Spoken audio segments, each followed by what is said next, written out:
The boy stood among his wounded men and looked at the terrible monster that had broken the whole squad. The monster was very strong. It wanted to attack the hero, but the boy put a shield in front of him and used the spell Revival. One of the wounded guys stood up and cut off the monster's head with one blow. The guys got a reward for slaying the monster.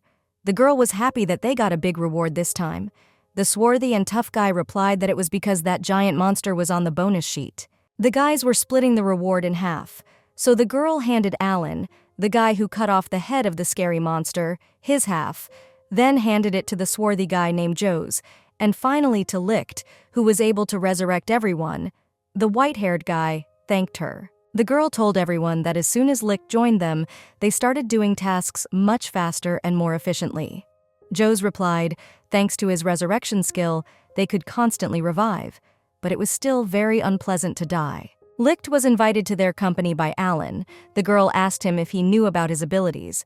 The guy said he didn't know, and explained that he just wanted more people on the team and luck was on his side, because Licht was on his own, and Alan just asked him to join them. But Licht sadly admitted that he was alone because he didn't show his abilities to anyone.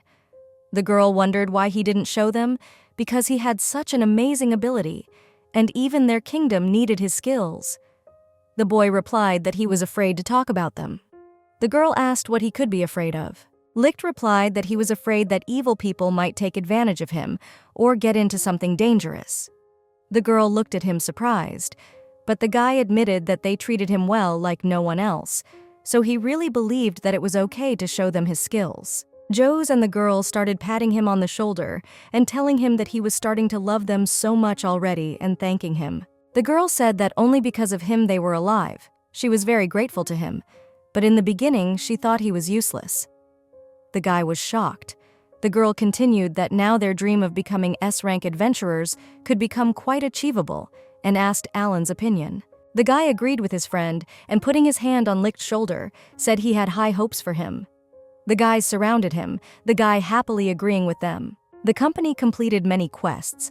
They all added to their experience, and each of them were able to discover new abilities. Before they realized it, the guys had become so strong that they were destroying monsters without using revive. The friends were sitting at a table in a cafe and discussing their today's assignment. Joes said that the order was easy, and his friend happily supported him, saying that the enemies were super weak, but it was understandable, because they were S-rank adventurers. Alan handed them a sheet with the words that this was their next assignment. The girl asked, surprised that they had another assignment. The guy told her that the customers wanted them to investigate a small temple. It was a very simple task, and the most important thing was that the reward was quite good. The girl happily agreed to fulfill it, but Licht was wary and not very happy about it. They came out of some earth tunnel. The boy thought all the way that the temple was somehow lifeless and very narrow.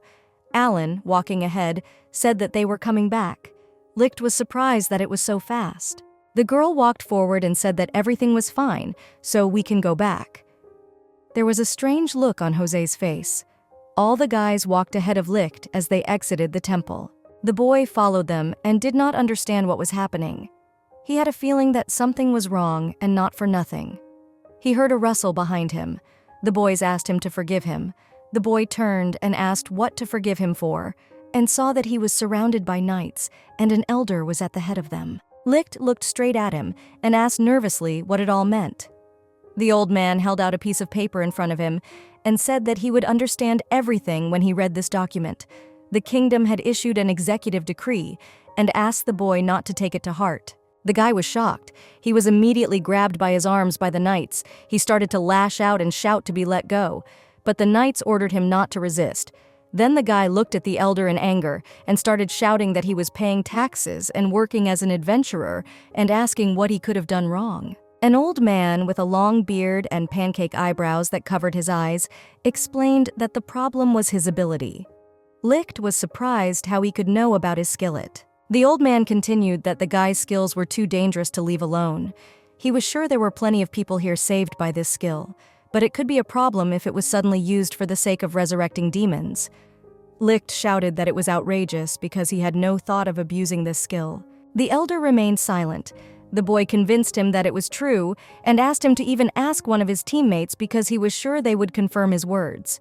The elder replied that in that case, they would ask them. The lad called his friend Alan and asked him to confirm his words, but the lad passed Licht by.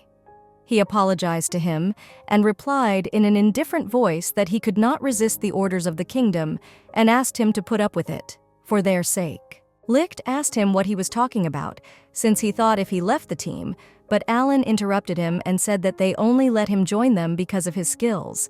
However, as Licht could tell, they had stopped making mistakes and dying during quests. Alan said with no regrets, in other words, that he had become useless to them. And as long as he was still getting a cut of the bounty, it was understandable that there was growing discontent within the team. The guy stared at him in surprise. Alan turned away from him, telling him to just accept his fate and accept his execution.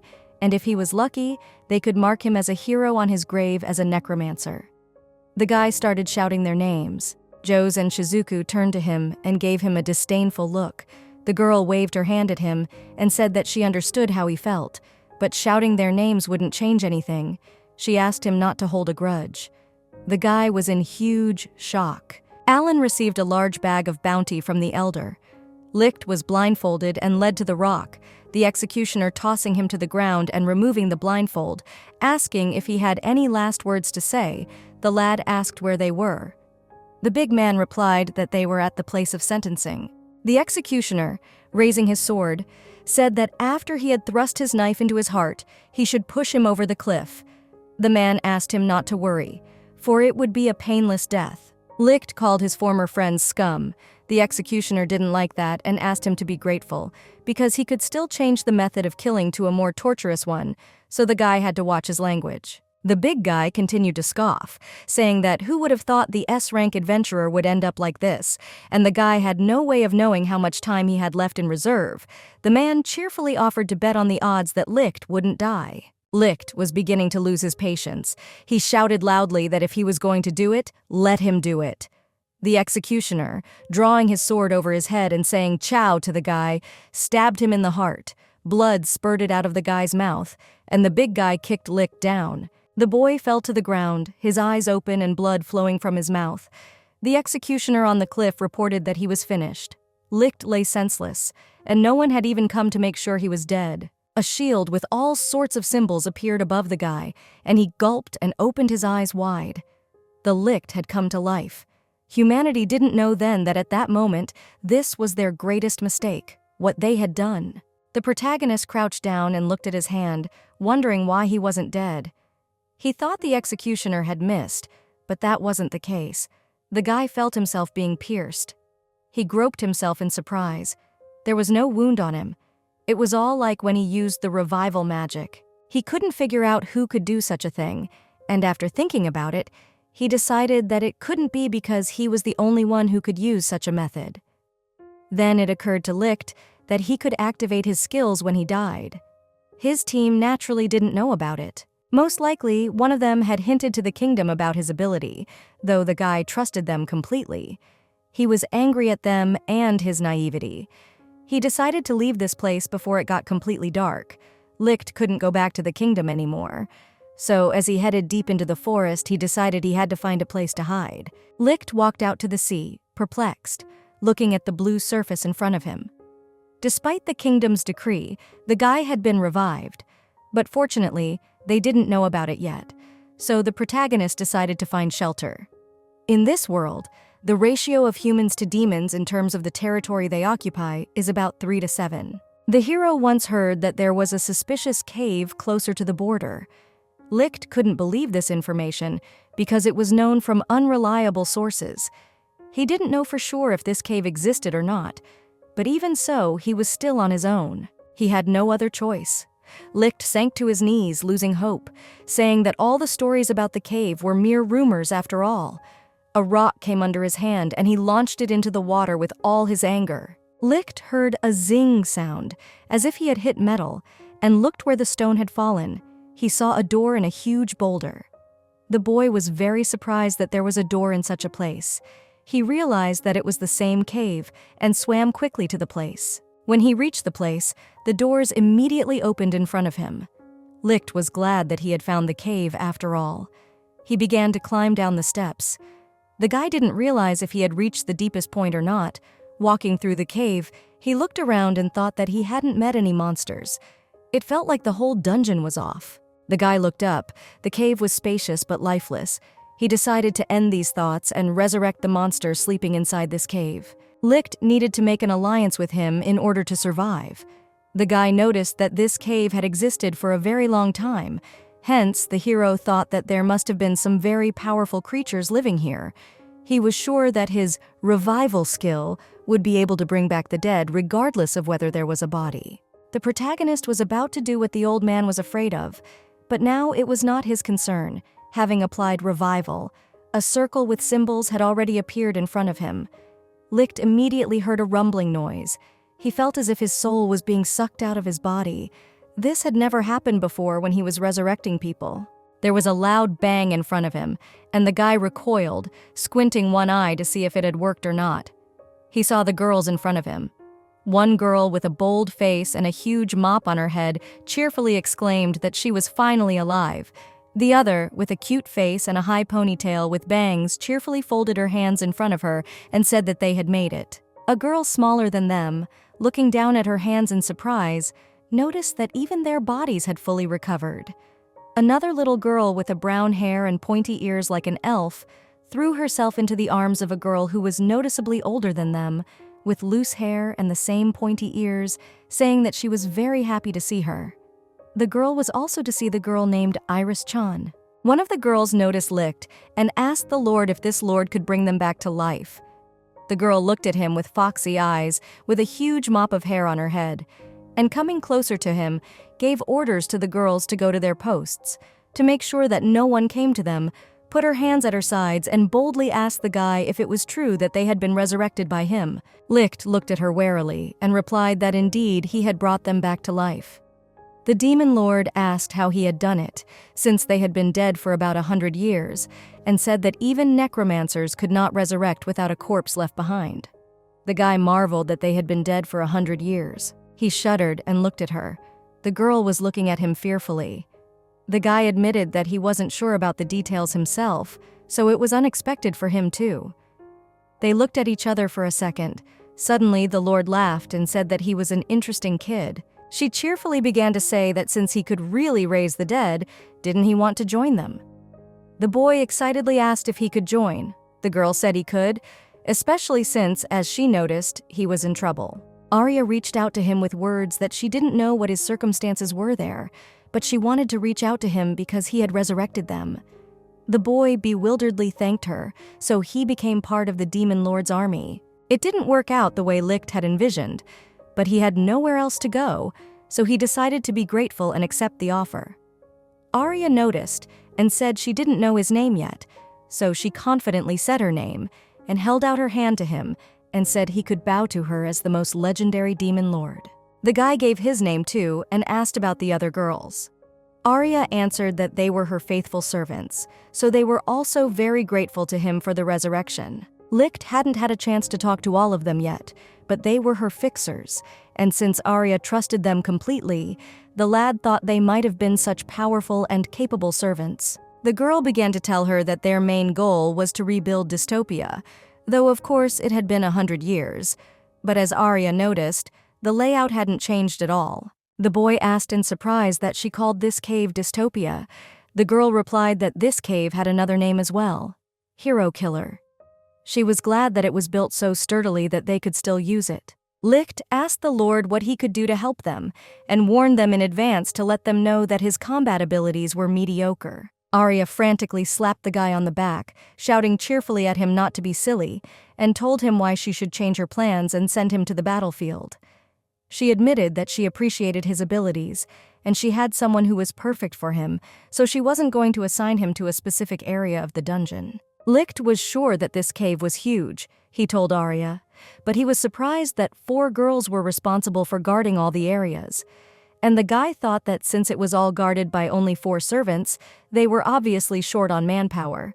So he decided to ask the Lordess if she had noticed anything strange about these girls. Arya, scratching her cheek thoughtfully, said she hadn't noticed anything, but before they died, All the girls looked exhausted and told her they didn't have enough time to sleep.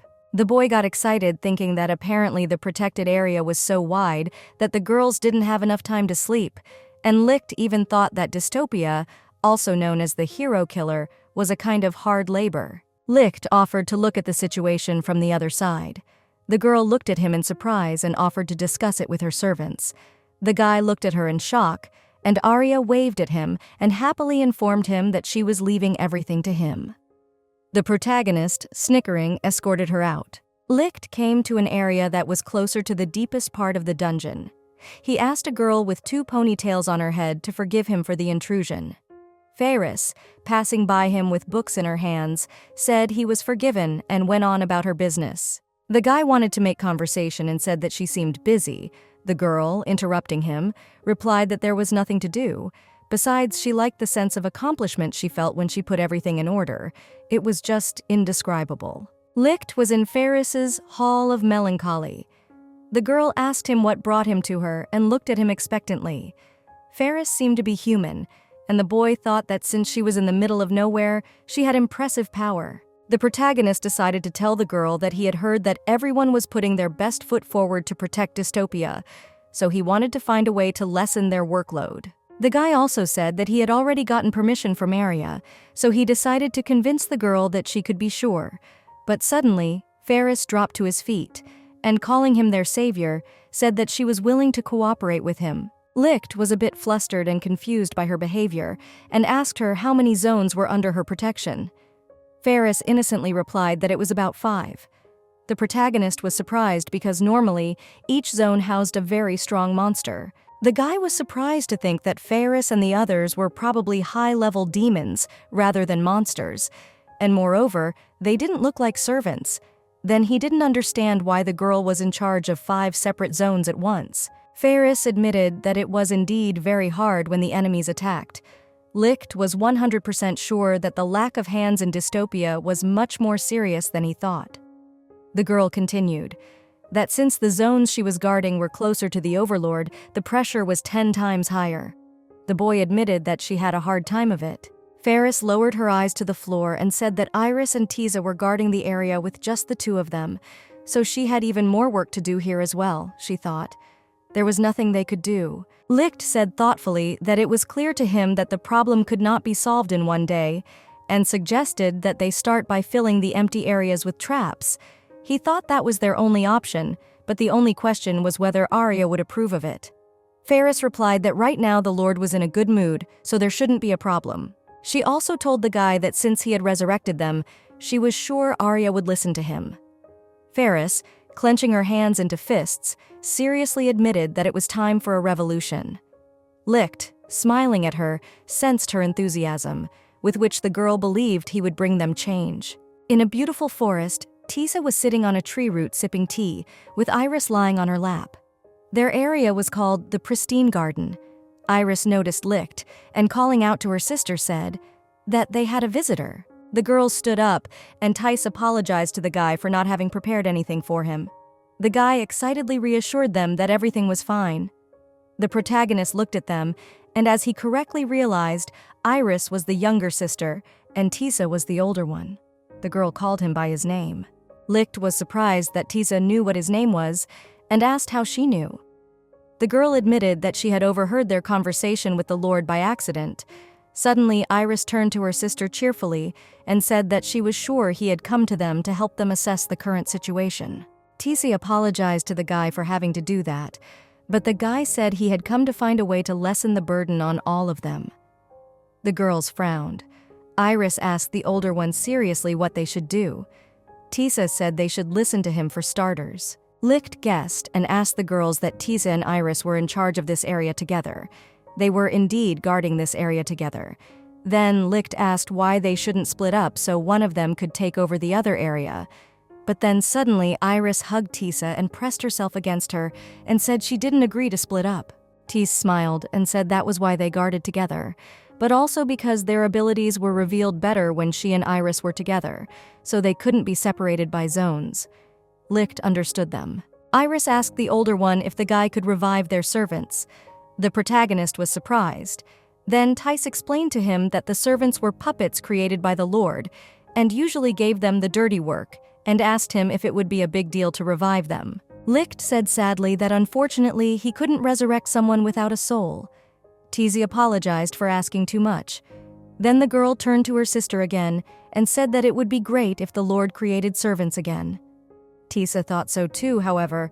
The creation process was time-consuming, so the girl didn't think the Overlord would do it again. Tice and Licht had probably thought about their savior asking Arya to do that, and the guy surrendered, saying he would think about it.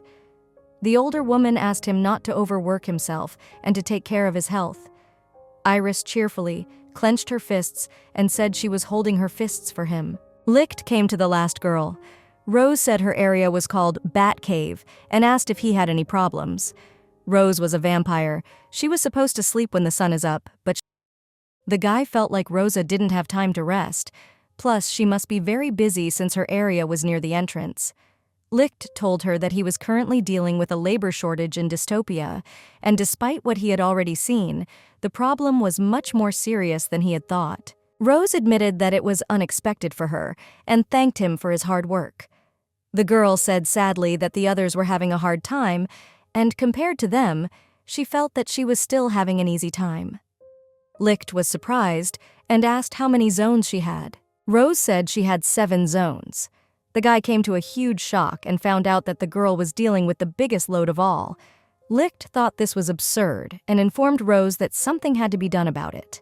The girl excitedly began to convince the guy that she was a vampire, so there was no need to worry about her, as her stamina was far superior to the others. And then she said with a smile that it would be difficult if the workload was a little higher than it was now. Licht thought that since it was a simple shortage of people, he thought the only way out was to recruit them. And yet it wasn't like the guy could just hire ordinary monsters. Thinking of something, he joyfully threw his fist upwards. The girl, not realizing what happened, asked what he meant. The protagonist was serious about increasing the garrison so that dystopia could withstand the invasions. Of course, recruiting could take a lot of time and effort. However, there was one person for whom it was a cakewalk. Every adventurer had heard the story of her, the legendary necromancer. Ferris walked out of the cave together with Licht. She was surprised that the world had changed so much, but after all, they had been dead for 100 years, so it wasn't surprising. There was a bridge in front of them. The boy remembered that there was no bridge here when he got to the dungeon. The girl replied that it was probably built by Rose especially for them. Licht was surprised that the girls were also doing such work. Seeing a wolf on the other side of the bridge, he shouted for the girl to be careful because a huge wolf was right in front of them. The protagonist was frightened and thought the wolf was going to attack them, but Ferris took a closer look and said that the wolf was not their enemy. It was just bewitched by Rose, and most likely she had brought it as transportation for them. Licht's eyes widened in surprise. He didn't understand what Feisris was talking about, but just in case, he asked if he was an enemy or not. The girl came up to him, stroked him, told him to look at him, and then asked him to climb on him. Licht excitedly agreed and sat down on the huge wolf. The girl sat behind him, wrapping her arms around the guy's waist to keep him from falling, asking him if he knew where they were going. The protagonist knew, of course, and replied that it would be a problem if he didn't know that. This place was a tomb where a legendary necromancer was buried, a hero's grave. It was used for worship. It was obvious that there were guards there, but the guy knew there weren't many. Ferris said cheerfully that if the operation was successful, they would have more free time, and admitted that she knew the Lord would give them permission. But Licht said he didn't think Arya would approve. He had assumed he would have to talk her into handing over one of his wards, but for some reason she easily agreed, which was a little frustrating. Ferris asked that even if they resurrected this necromancer, would the demon lord allow him to stay in dystopia? Licht had already told the girl, but decided to calm down once more and said that everything would be fine, and honestly admitted that he didn't know why, but Arya trusted him. Ferris calmed down, and then the protagonist offered to go, but warned the girl to prepare in advance that they would most likely have to fight with the caretakers. Ferris asked him to wait and further clarified that Licht's ability was to raise the dead, and asked if he could resurrect her as many times as he wanted. The protagonist turned to her and replied that he could as many times as he wanted. Then the girl sort of calmed down. One of the guards at the grave had already seen the group of two who were heading straight for the grave and immediately informed his partner. The other had seen them too.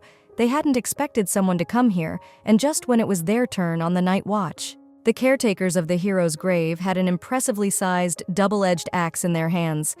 An axe. The first man was large and boar-faced, squatting with his weapon slung over his shoulder.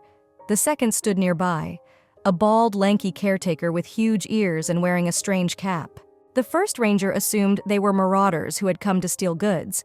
The second replied that it was unforgivable to get rich that way, but it was even more unforgivable to lay hands on a hero's property. The first one clenched his axe tighter and said that now they would catch them and punish them for their sins. Ferris petted the wolf, praised him, and ordered him to stay where he was and wait for them. They approached the entrance to the hero's grave. Licht sensed something and blocked the girl's way with his hand. Suddenly, the caretakers came at them, shouting, "Who hits first wins!" And the first one swung at the guy. Licht dodged the blow. The bald man came at the girl and hit her. Fairy was confused and couldn't dodge. Her stomach was ripped open. Her intestines spilled out. The girl gasped and fell to the ground. The guy fell to his knees in front of her. The girl reached for him but went wide-eyed and froze, her hand dropping dead. From behind Licht, suddenly someone shouted. Everyone turned at the sound.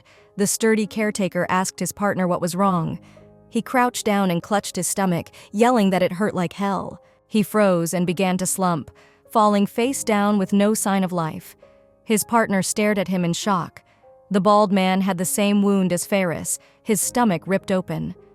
The caretaker turned to Licht fearfully and asked what the fuck he had done to him.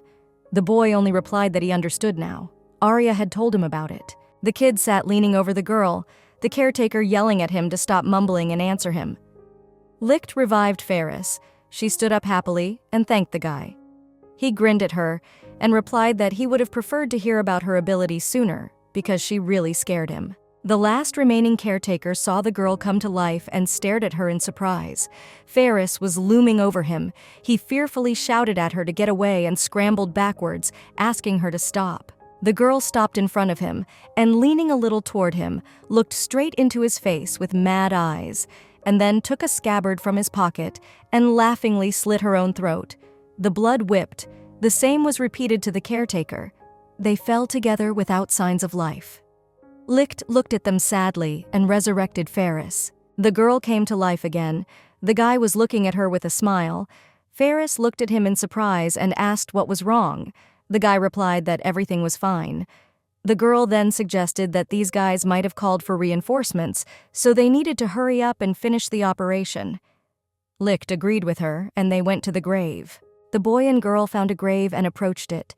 It was written on the tile that a necromancer rested here, and her name was Dorothy.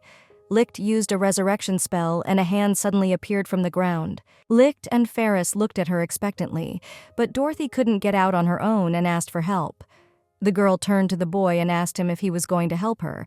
Licht was already leaning over and asked Ferris to help her a little. Dorothy climbed out of the grave and sighed a full breath, saying that if they planned to resurrect her, they should have dug up her body first.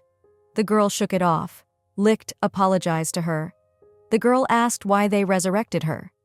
The hero answered briefly. They wanted her to be their companion. The necromancer looked at them in surprise and noticed that the girl standing next to the boy wasn't human, and in that case she agreed.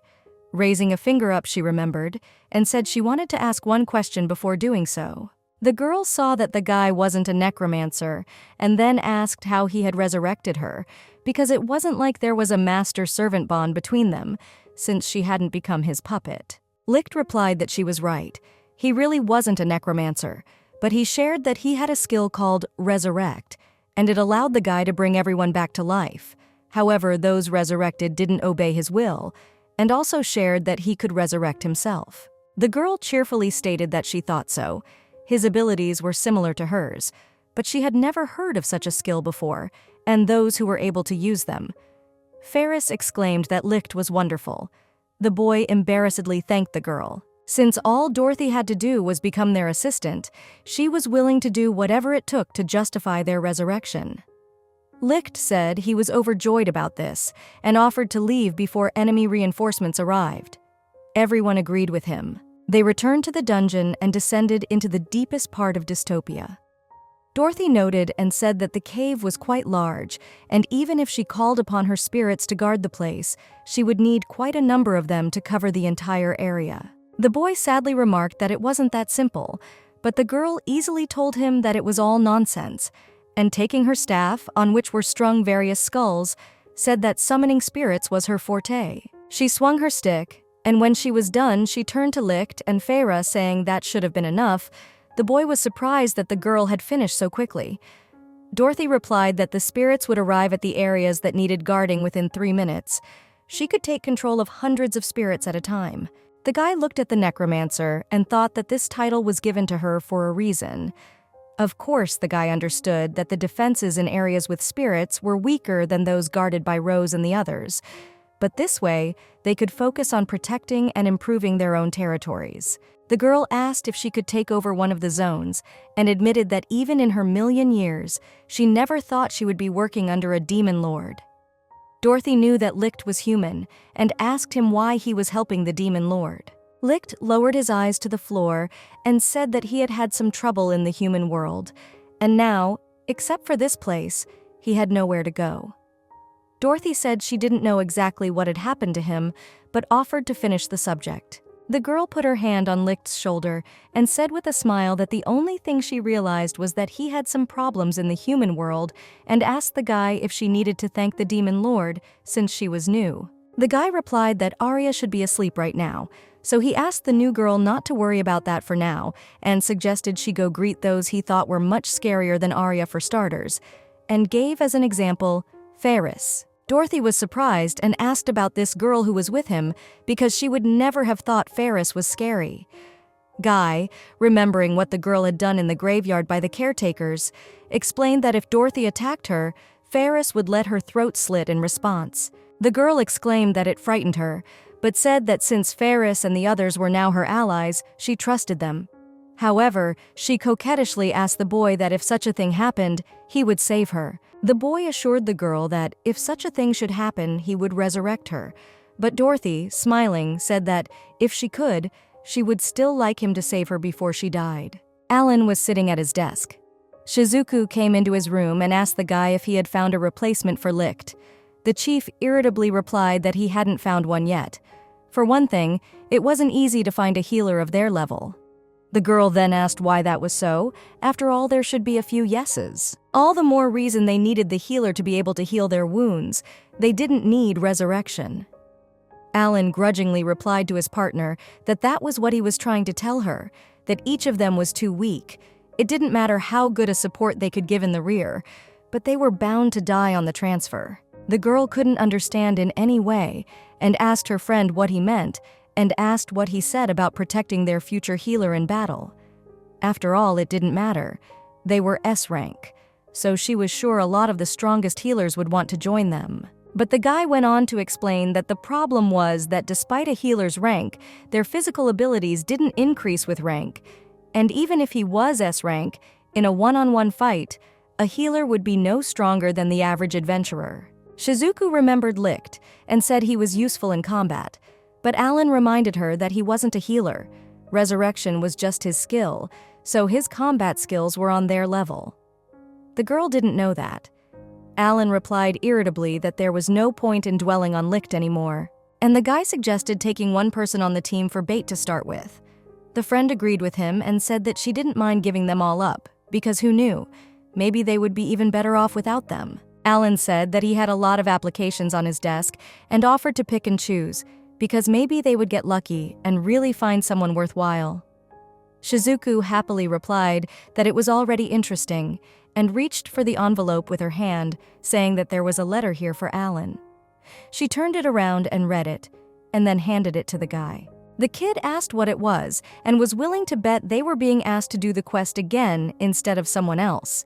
Shizuku, handing the envelope to him, said that was what it was, but suggested he take a look for himself. Alan picked it up and read that it was a quest to explore the dungeon. The paper stated that there was a burst of immense magical power from a dungeon that hadn't had any activity for a long time. The girl was surprised at this and asked what it meant that the monsters from this dungeon had awakened. It sounded very complicated to her. Alan had said that at first glance, the cave was on the border of the human and demon worlds, and if they took it, this place wasn't far away. Shizuku recalled that as if the demon lord himself had dwelt there. The guy read out something and asked the girl to wait, then joyfully announced that there was a reward of 500,000 gold for this quest. The girl cheerfully said that they had no choice but to take it for him. A couple days after Dorothy joined the group, surprisingly, nothing happened. The new girl was reading something on the podium. Licht was rearranging the books on the shelf.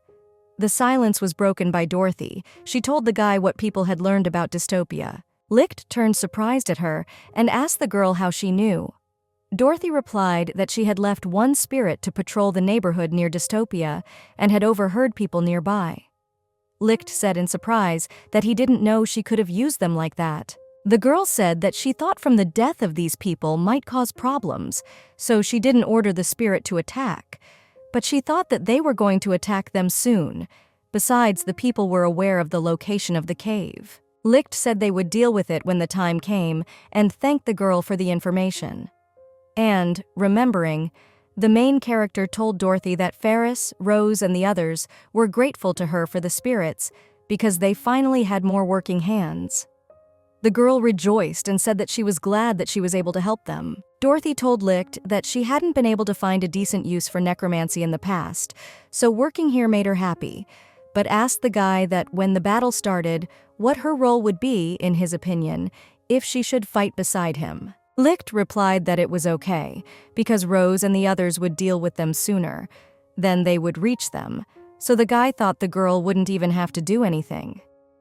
Arya appeared in the doorway with her hand raised in a welcoming gesture. She looked for them. Dorothy, seeing the Lord, excitedly said she was glad to see her mistress. Arya said that the others had already managed to tell her about the new girl, and looking at the girl with foxy eyes, said that she counted on her continued service. Dorothy shuddered and looked at the Overlord with huge eyes. Licht informed Arya that the humans would be attacking them soon. The Overlord was surprised, and stretching her hands out, said threateningly that since that was what they wanted, she would deal with them right now. But that was just what Rose and Iris had told her before going to the humans, so Arya said with a nonchalant face that she thought they wouldn't leave her any. Licht wondered if Rose and Iris were so strong, because when he interacted with them, they seemed like ordinary girls to him. Arya told her that Iris was only strong when she was around Tisi. Rose was equal in strength to them, big, vicious, fanged, and horned humanoid demons. She would destroy any man that got in her way. At this information, Dorothy flinched, calling out to Licht, asking what if she asked Rose to let some of them through to them, would she agree? The lad replied that he thought he would let them pass, but inquired why she wanted to do so. Dorothy excitedly admitted that she, more than anyone else, understood what it was like to die at the hands of a vampire, so she sincerely sympathized with them. Arya, who had been standing in the doorway the whole time, said she would go back to work, turning around and saying that she didn't really care how many enemies she got. The Lord was very busy today. Licht looked at her and thought she was not as scary as Ferris, but he still didn't understand what she was thinking. Dorothy turned to the boy saying that she was amazed that he was talking to her. Licht didn't understand what she meant. Then the necromancer said that this girl was undoubtedly a demon lord. Alan and his group rode in a carriage. The healer was in charge of the coachman. Just in case, Jose asked the man in charge if he was sure they were moving in the right direction. The guy replied that he had gotten the information from the guild, so everything was correct. The girl complained about the long ride. The dark-haired boy kept asking Alan excitedly if he had any more information about the dungeon. Alan irritably asked Jaws to calm down and asked him if he really thought they should take action against the enemy beforehand, even if it was already too late. Shizuku sided with Juza because she hated using her head for things like this. The guys began to discuss what plans they had after they finished their research. They decided to split the 500 gold reward equally among the four of them, but Jose remarked that it was unfair that the healer would get an equal share, since he wasn't worth the effort they had put in. Shizuku agreed with him. They arrived at the dungeon and stood near the doors, looking down.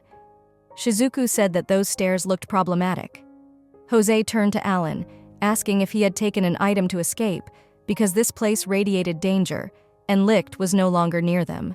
The guy, frowning, replied that he had, but he was only going to use it in extreme cases, so he asked everyone to be on their guard.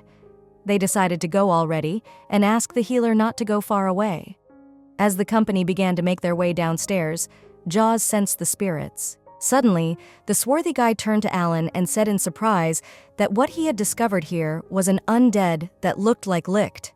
The main one thoughtfully said that they didn't have enough stamina to get rid of them, so they couldn't survive in a protracted battle, so now their plan was to kill everyone as fast as they could. Licht and Dorothy finished cleaning the room. The girl thanked the guy for his help. He really helped her out, because her spirits were useless in cleaning. They could only attack and guard. The guy replied that it wasn't a problem. The guy thought that Dorothy had told him that one of her spirits had spotted people nearby, which meant that they had heard about the dystopia from her words. Nothing out of the ordinary had happened since then. Maybe they had decided that the dystopia wasn't a threat, and even if they did attack them, the guy wouldn't be able to prepare. Dorothy informed the boy that people had entered the cave. Licht was excited and frightened. There were many spirits in front of Alan and his team. The girl shrank back in fear and asked why there were so many of them, and if they really thought that one monster had done it. Jaws told her that no one had said anything about one monster. Darkening said that he couldn't have had enough power to control that many spirits alone, so he thought there were a dozen lichs involved. Alan asked irritably if he was sure, because if there had been 10, they would have killed each other on the spot. He was starting to freak out because he had no idea what had happened here, and angrily ordered them to listen to him. He asked them not to act alone and to stay together no matter what. Rose suddenly appeared from behind and said hello to them. Alan opened his eyes in surprise. The girl approaching him said that she was sorry, but she had been given orders to separate their group, so she had brought him here. He, turning to her, asked fearfully who she was. The boy only now noticed that his friends had disappeared. Rose politely introduced herself. Alan thought that if it was his opponent, she was strong enough not to attack suddenly. He asked her if she owned this dungeon and said out loud that idiot Jose had guessed wrong. Rose replied that she did not understand him, but informed him that she was his rival. The boy, drawing his sword from its sheath, said he could not have spoken, and swinging at her, shouted that it was obvious.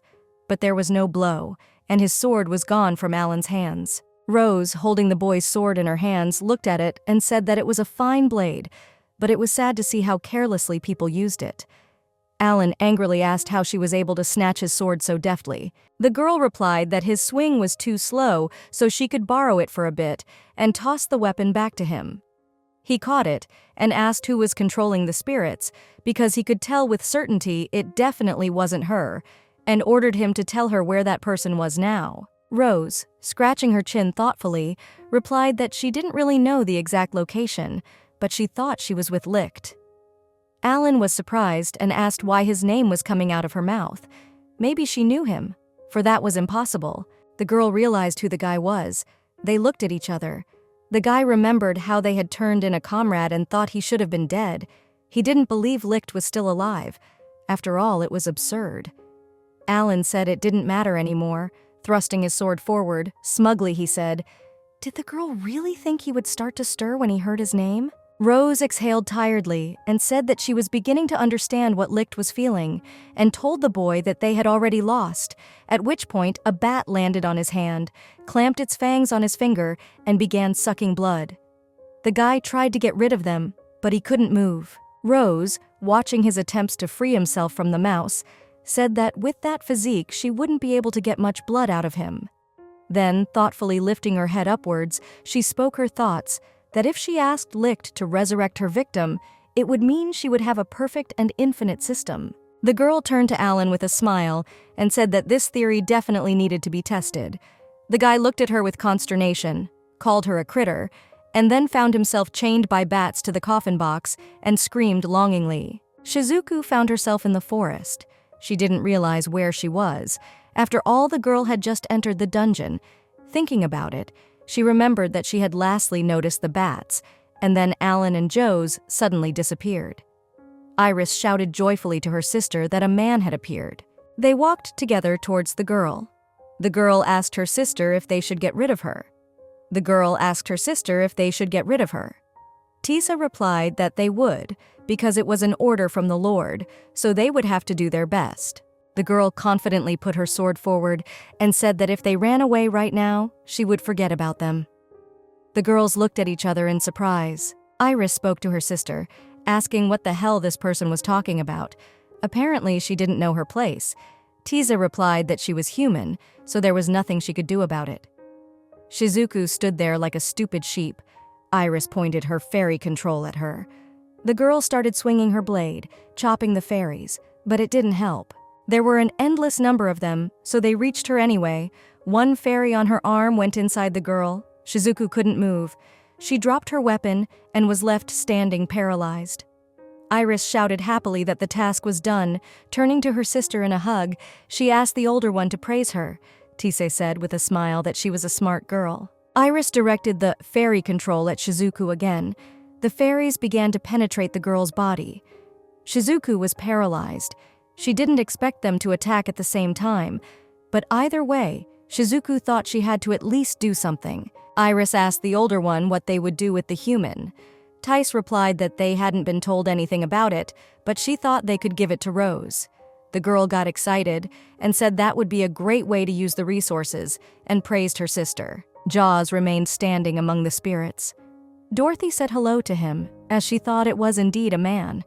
The boy looked at her and said he felt as if he had seen her before. The face was from the past. She shouldn't be here, but then admitted that it didn't matter. The swarthy man wanted to ask her a couple questions about this dungeon, but he had already guessed that the girl wasn't going to answer them. Dorothy confirmed it and said she couldn't. Dorothy, looking guilty, put her staff in front of him and said that he wouldn't suffer like the other two. She asked him not to hate her for it. He drew his blades, but then Licht appeared from the cave, apologizing for being late because he was talking to Ferris. Joes called his former partner in surprise. Licht was surprised too. The swarthy man asked what he was doing here. Licht had the same question for Joes. The swarthy man scowled, saying that he had asked first and wondered if he hadn't been executed. The boy replied that he had been, but he had come back to life. Licht said angrily that since Joes was here, so should Alan. He wanted to talk to the bastard. The dark-haired boy rudely replied to the protagonist that he wanted to know that himself, and asked that wasn't their separation part of his plan. Licht clutched at his heart, exhaled, and asked if Jaws knew about his execution. The guy replied that he did. Then Licht asked what his opinion was on the matter. Joes replied that their group wouldn't be so strong anymore. It was clear to the boy it was in the spirit of Jaws, and the swarthy man said it was his turn to ask questions, and wondered how he was still alive and why he was in such a place. Licht repeated to him that he had come back to life thanks to his skill, and told him that the demon lord and her retinue had also been resurrected by him. The boy was very surprised. He yelled at Licht that he was an idiot and had no idea what he had done, for he had committed a grave sin that would forever go down in human history. The protagonist didn't care at all. Then Jaws said that as soon as the king knew, he would attack them with all his might and crush them, no matter what it cost them. Licht said nonchalantly, "Let them attack." The swarthy all realized pulled a teleport stone out of his pocket. He believed that as long as he had the item he would be able to teleport instantly. Jaws decided that he had to return to the kingdom at all costs and report back to Licht, joining the demon lord. Dorothy pointed her spirits at him, but the boy threw a stone at her feet and disappeared. Jaws found himself in a room with cabinets of books. He thought he had moved to the entrance, looking around. The guy didn't find any enemies. He began to say aloud his thoughts that in an ordinary situation he would have been glad. But this cave was scarier than others. Ferris appeared in the doorway and said hello to him. The boy frowned at her. He didn't know if she was an enemy or not, but she was unarmed and didn't feel threatened by her. However, he had to do it. Jaws swung at her several times, hitting her neck, back, and chest. The girl fell and immediately followed by the same wounds on the swarthy man, and he fell dead. A messenger in the kingdom of Rasaga reported that communication with the adventurers sent to explore the dungeon had been completely lost. The king sat back with his hand on his head and said that something terrible must have happened. He admitted that he had a bad feeling, but he had not expected this outcome. The boy suggested that there were many monsters lurking in this dungeon. The king told him that he might not have said that. The question was whether they were enemies or not. The king said that if they were, then there would be a battle. Then the servant said that instead of limiting themselves to alliances only with neighboring nations, what if they shared information with the elf and draconid races? The king thought about his words. The guy continued that this case posed a threat to every nation. He thought it was better to form an alliance with them before it was too late. The king listened to his words and ordered urgent preparations. Besides, the monsters could regard their research group as a declaration of war and said he wouldn't be surprised if they retaliated tomorrow. But he believed that their kingdom would endure. Arya didn't like something. Licht asked what was bothering her, but the girl asked him what he might have already noticed himself. The guy apologized and replied that he had no idea. The lordess then covered her eyes and frowned, then abruptly opened them, saying that they had been eating the same thing for days now. Their diet was too meager. Arya already knew what the protagonist would answer her, that it was inevitable that they wouldn't go out, but still she wasn't satisfied with it. They were all sitting in the dining room of Dystopia. Licht agreed with Arya that their food wasn't varied, not that everyone was sick of it, but the guy thought it would be good to change the menu from time to time. For starters, they had no one who could cook properly. Only Tisa could, more or less. Iris's cooking was inedible. Then Licht asked how the Overlord cooked. Arya replied that she was unsure of her cooking. The guy didn't think he could help either. Then the girl had an idea that could solve all their problems. Licht excitedly, just to be sure, asked her if she was going to order him to resurrect some chef. Arya wasn't going to do that. Exhaling, she curtly told them that they would join forces with the non-human race. After that, they would recruit one of their cooks and thus get a new source of food. The boy thoughtfully asked what she meant by bartering. He figured the idea wasn't bad, but what could they offer in exchange? Arya asked to provide it for her, because treasure and weapons were in abundance in this cave. In her opinion, it was more than enough. Licht asked that if they were going to team up with a race of non-humans, which one? Arya replied that right now there were two races that were relatively similar to theirs, the elves and the draconians. They needed the draconids to improve their weapons, and the elves because of their food and cooks. The girl laughed evilly. Licht stared at her in surprise.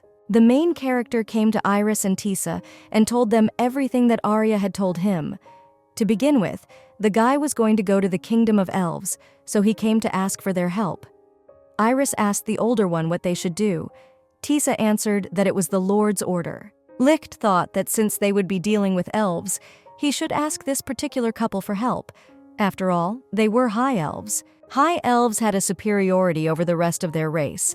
Even if they didn't want to cooperate with him, it would be easier to make contact with the help of the girls. Licht told them that if they could recruit cooks, their dining room would be full of fine food.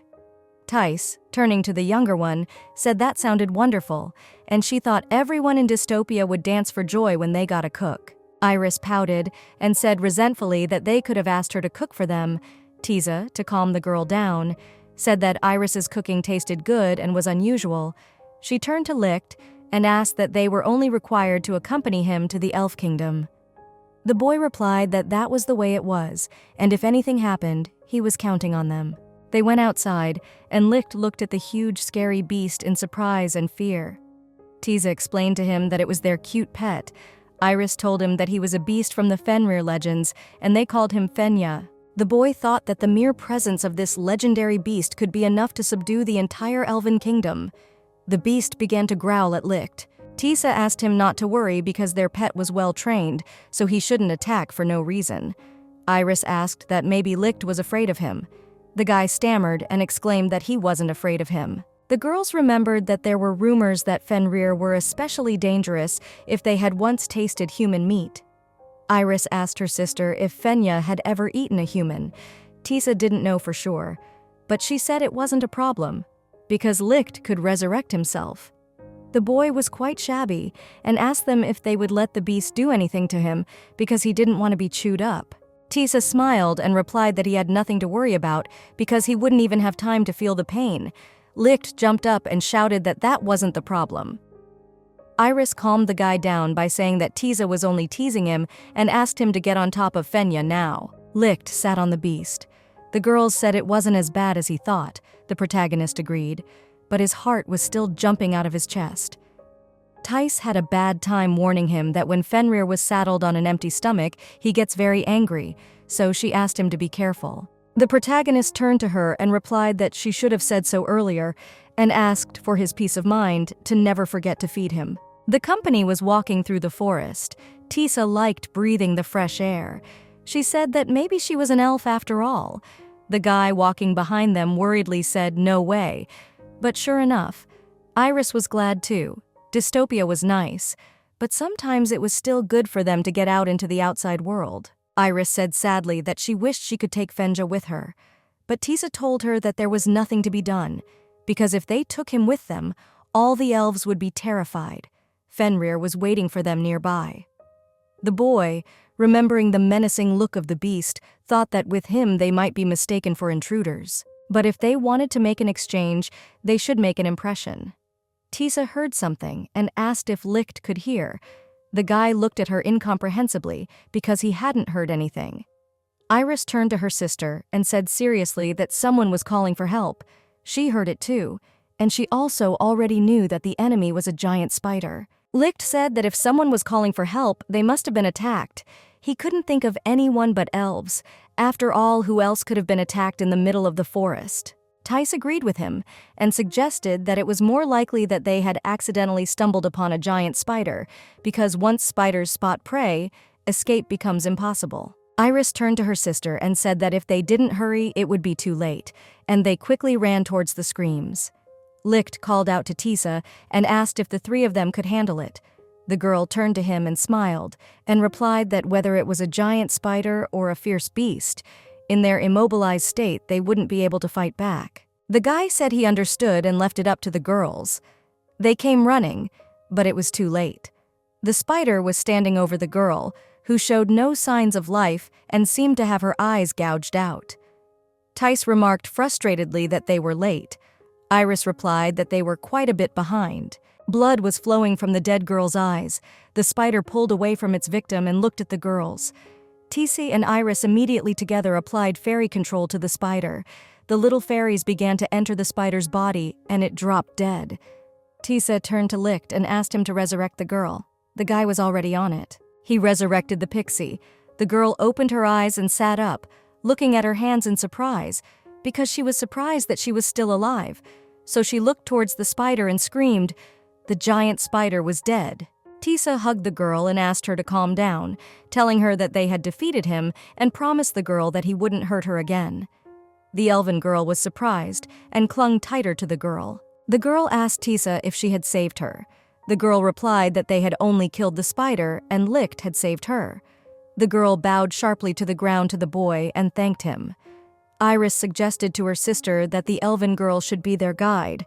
The girl asked where they wanted her to take them. Licht replied that they needed to get to the elf kingdom because they were unsure of a lot of things, so the guy said they'd be happy to have her help them. The girl agreed because she wanted to be useful to her rescuers. Licht thanked her, and the girl suddenly remembered that she had not introduced herself and said her name.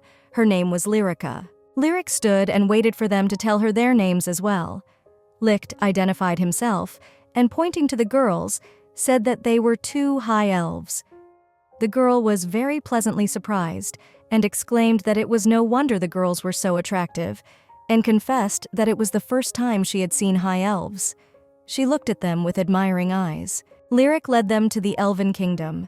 The girls and the boy were sitting near a huge tree, leaning against it. Iris said that it was very beautiful here, because there was a forest around and the sun was warming. Tisa agreed with her. The older girl really liked it here and would come here again and again. All the inhabitants of the elven kingdom looked at them in surprise.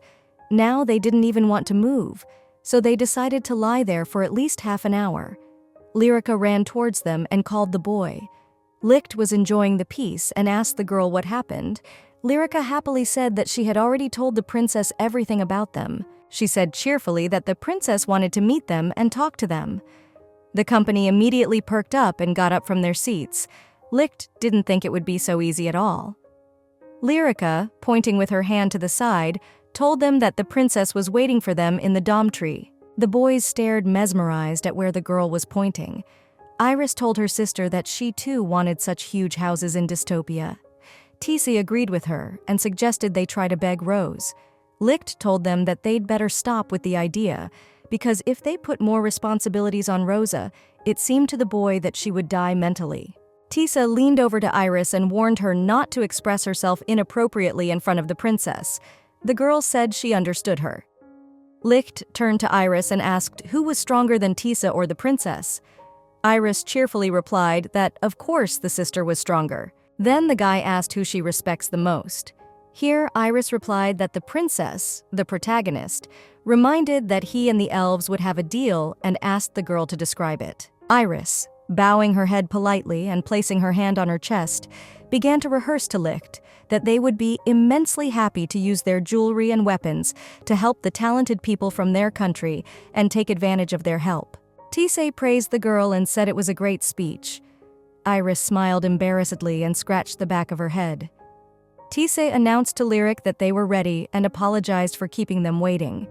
But the girl, holding onto the handle of the massive door, replied that it was fine. Iris asked her sister what would happen if the princess hated them. Tisa thought for a moment and replied that the demon lord would be upset and it could cause huge problems. Licht overheard their conversation and lowered his head, thinking that, considering all the risks of failure of this idea, he still hoped for a successful outcome. The protagonist raised his head resolutely, and they walked into the princess's chambers. The girl was sitting on her knees, raising her head at them. She said hello and said her name was Lucy. Licht became visibly agitated, and stammering a little said that he was glad to meet her. The princess said that she was already aware of the recent events. She already knew that the guys had rescued dear Lyrica from the clutches of a huge spider. Lucy apologized for thanking them so late, but the guy asked her not to worry because everything was fine. The princess didn't know how to thank them. The huge spider had been tormenting them for a long time. They tried to defeat it with all their might, but they didn't even realize that someone else could defeat it. Licht smiled at her. Lucy thanked him heartily once more, and she cut to the chase, saying that she had already been told that they had an important conversation for her. Licht excitedly confirmed this. Iris couldn't stand it, and suddenly blurted out that they would like to give them their treasures and weapons to help the talented people of this country and take advantage of their help. Tisa covered her mouth with her palm. Looking at the younger girl in surprise, Licht shuddered and looked at the girl in panic. The princess was also surprised. But Lucy only laughed and said she was glad, because they were just having trouble with that. The protagonist laughed nervously with her, but the princess said she was joking. The guy was confused at all, scratching the back of his head awkwardly, thinking he was also being pranked. The princess began to speak frankly that there were many children in their country who wanted to see what was going on outside the forest, so she would gladly consider their temporary employment with them. Licht looked at her in surprise. Tice turned to him and said that she thought it wasn't good to keep the conversation going in one direction only. Licht agreed with her. Lucy started talking, getting their attention that if they were okay with it, could they destroy all their enemies, just like they did with the spider, because they didn't really like to fight. Iris perked up and turned to Tisa, saying it was easy for them. The girl agreed and said she was right, and asked Licht if he was okay with it. The guy said he was okay with it. In that case, the princess said that they could get down to business. She assured them that they had plenty of good children, so they could not worry, and asked them to tell the demon lord that she was counting on her help. The boys stood satisfied. Lucy bowed to them in farewell. Then Lyrica escorted her saviors away. They were walking through the forest. Licht started a conversation, saying that the princess was very good and Arya should learn from her. Iris reprimanded him that it was wrong to talk like that. Tisa also supported the younger one and said that the lady had her own good traits. But then Tisei reminded them that Alusi had said she was counting on the Demon Lord for help, but they hadn't said anything about a Demon Lord. They paused, digesting the information, but there was nothing to be done. The elves had been contacted somehow, and now the Draconians were next. This time it was Rose who went to negotiate with Licht. They flew with the bats, flying over the empty and dry ground. The girl enjoyed the freshness of the street. It lifted her spirits. Licht felt uncomfortable flying over the ground. He turned to her worriedly and told her that she needed to rest more often. The plan was for the protagonist to head to the Dragonmen settlement alone. However, Rose suddenly volunteered to go with him. The girl had just recently finished her work at Dystopia. It seemed to Licht that she hadn't come out for a breath of fresh air. She was just uncomfortable not being busy with her work. They were held behind them by their clothes by the bats, and that's how they flew. The boy said he never thought that the day would come when he would be flying in the sky. The girl, holding an umbrella, replied that flying was a lot of fun. Licht looked at Rose worriedly and asked if she would be all right if the sun hit her, since she was a vampire.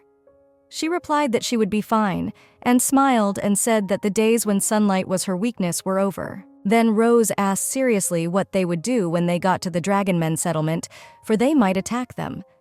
Licht said thoughtfully that even if they attacked, they were not allowed to fight them anyway. The girl was surprised that they couldn't attack. The guy said they needed to befriend them to start remodeling their weapons.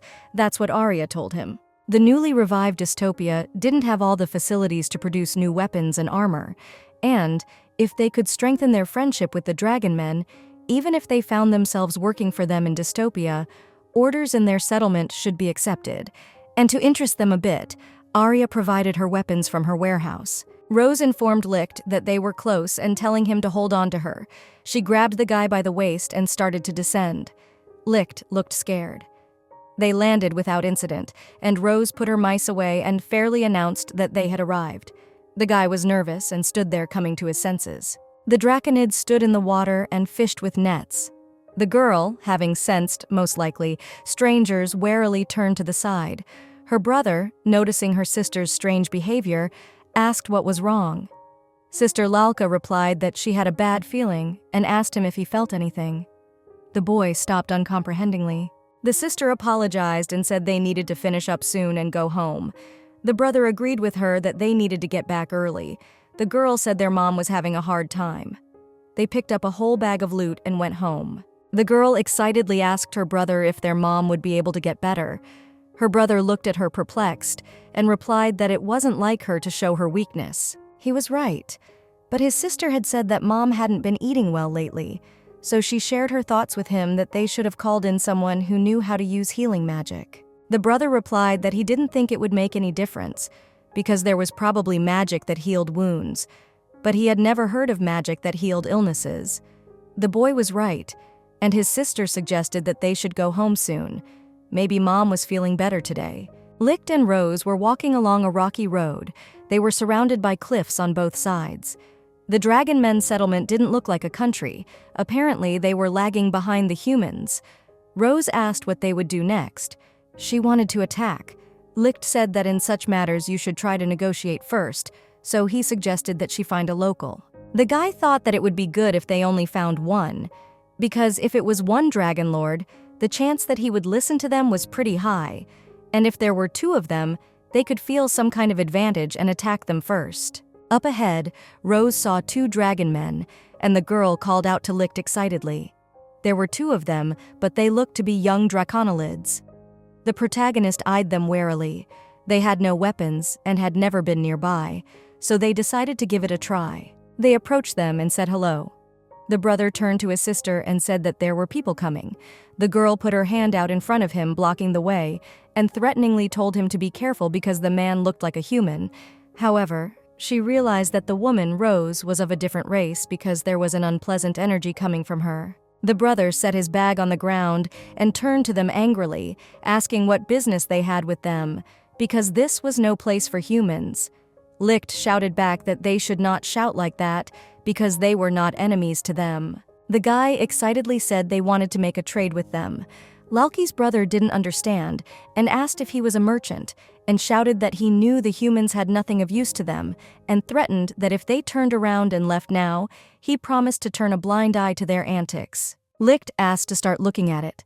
The guy was holding the one Arya had given him.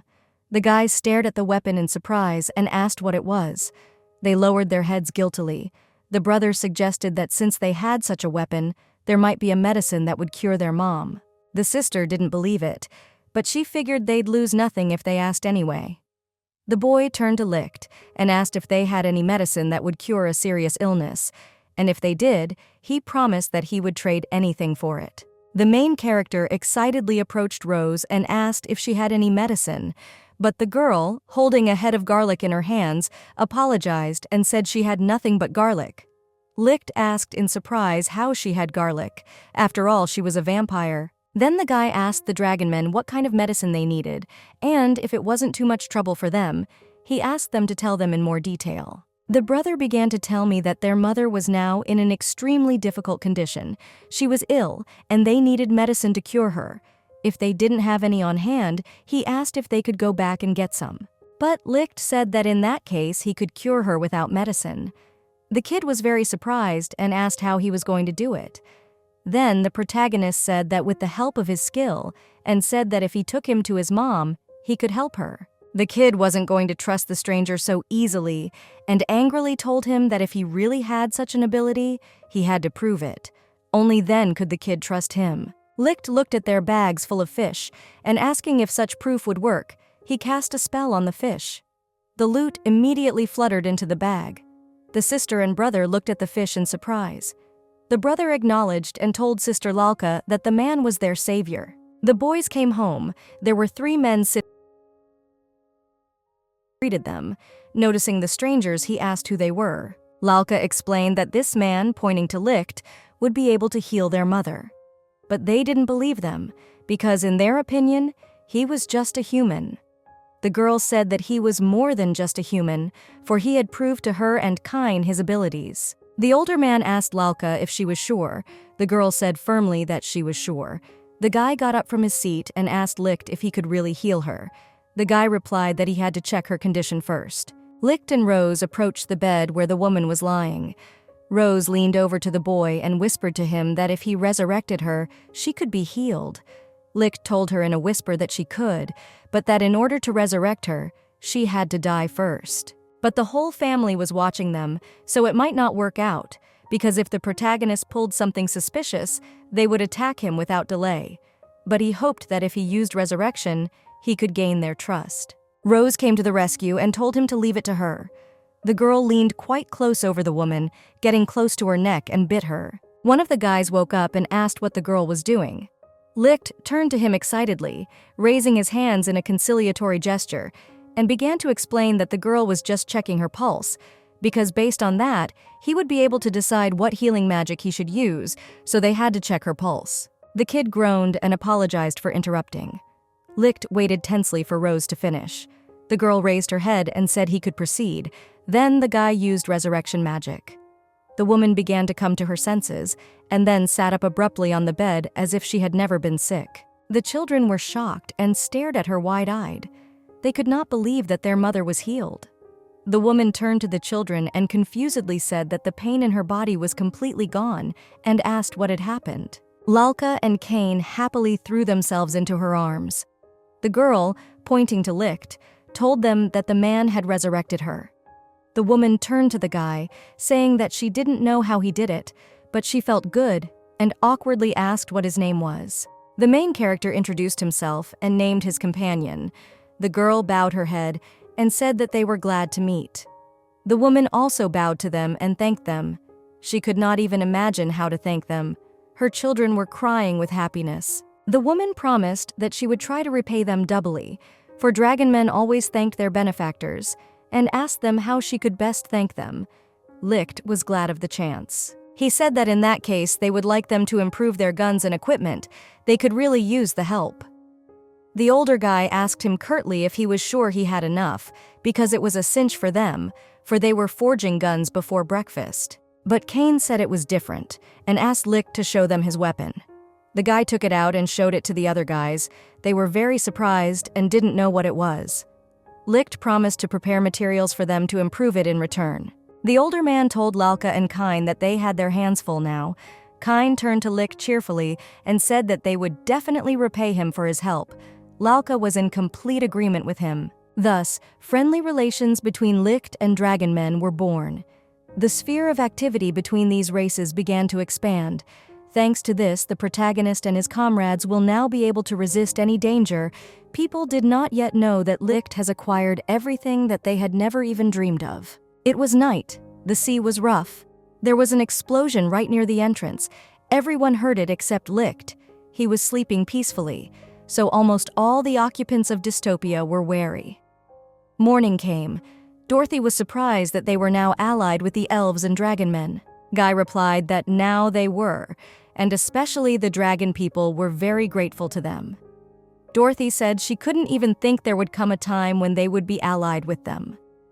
Dorothy and Licht busied themselves with testing the ghosts for suitability. The protagonist said he was lucky because he had resurrected their mother. Dorothy noticed and informed Licht that the demon lord had been very involved with the outside world lately.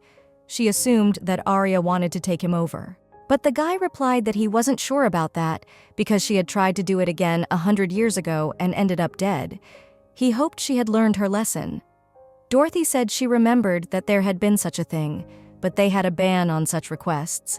Licht said he'd tried to ask last time, but she'd gotten angry and locked herself in her room. The boy thoughtfully raised his head to the ceiling and asked what really happened then.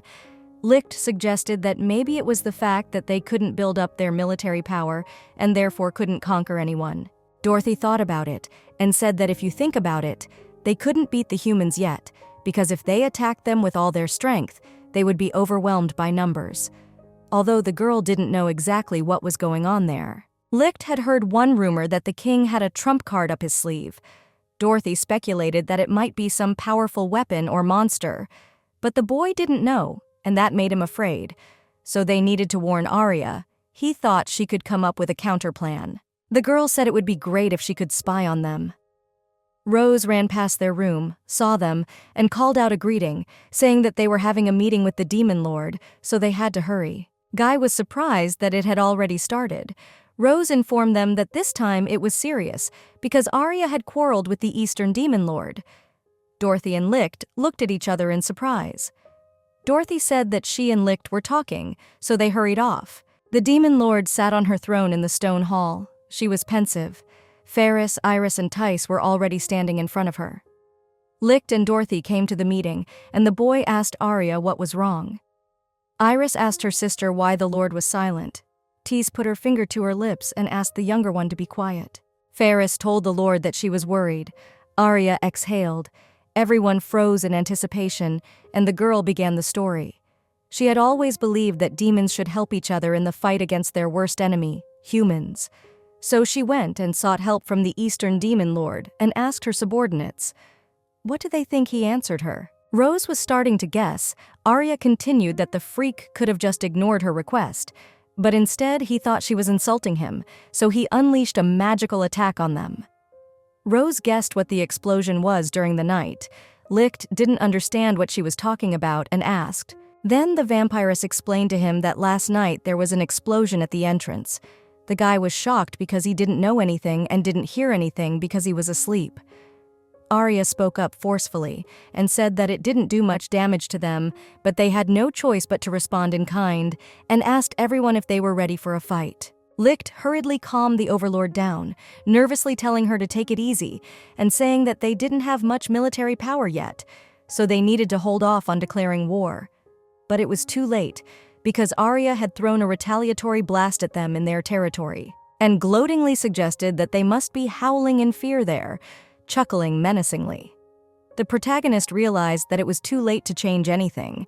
They didn't know when to expect an attack from the humans yet, and now they were mired in a war against the Eastern Demon Lord. Dorothy turned to Licht worriedly and told him that something terrible was coming. The guy agreed and said that he had heard something about this demon lord when he was still living among humans. No one had ever come back alive after a battle with this Garga demon. Licht remembered that he was so feared that even the guild had a warning about it. He was so powerful that he could send destructive magic from such a great distance. The protagonist asked Arya if she knew about it. The girl didn't recall such a thing, but in any case, power was passed from father to son, so she didn't know what had happened there. The Lord had said confidently that she would leave no heir, but she did recall where their castle was located. Licht thought excitedly that they had already decided on the location of the attack. Iris sadly asked her sister that they would fight, and then said that she didn't want to lose. Tisa looked at her gently, taking her face, and asked her not to worry, because they wouldn't lose as long as Licht was with them. Arya reminisced animatedly and turned to Licht, saying that he would be the most important figure on their battlefield, so she boldly told him that he would work for her properly. The guy glared at her. He didn't need the details. All he needed to do was just resurrect the girls if they died, especially Ferris. Licht understood everything and promised that he would try his best. Ferris looked at him. He also lowered his gaze to her. The girl raised her thumb up and said cheerfully that they were on the same team, invincible partners. The protagonist smiled and agreed with her, saying that he would do his best. They were all sitting in the living room. Licht said thoughtfully that they said war was a voluntary thing. Dorothy wondered what their plan was, since they didn't have much time. They didn't know at what point the Eastern Demon Lord would attack again, so there was no point in thinking carefully about the plan.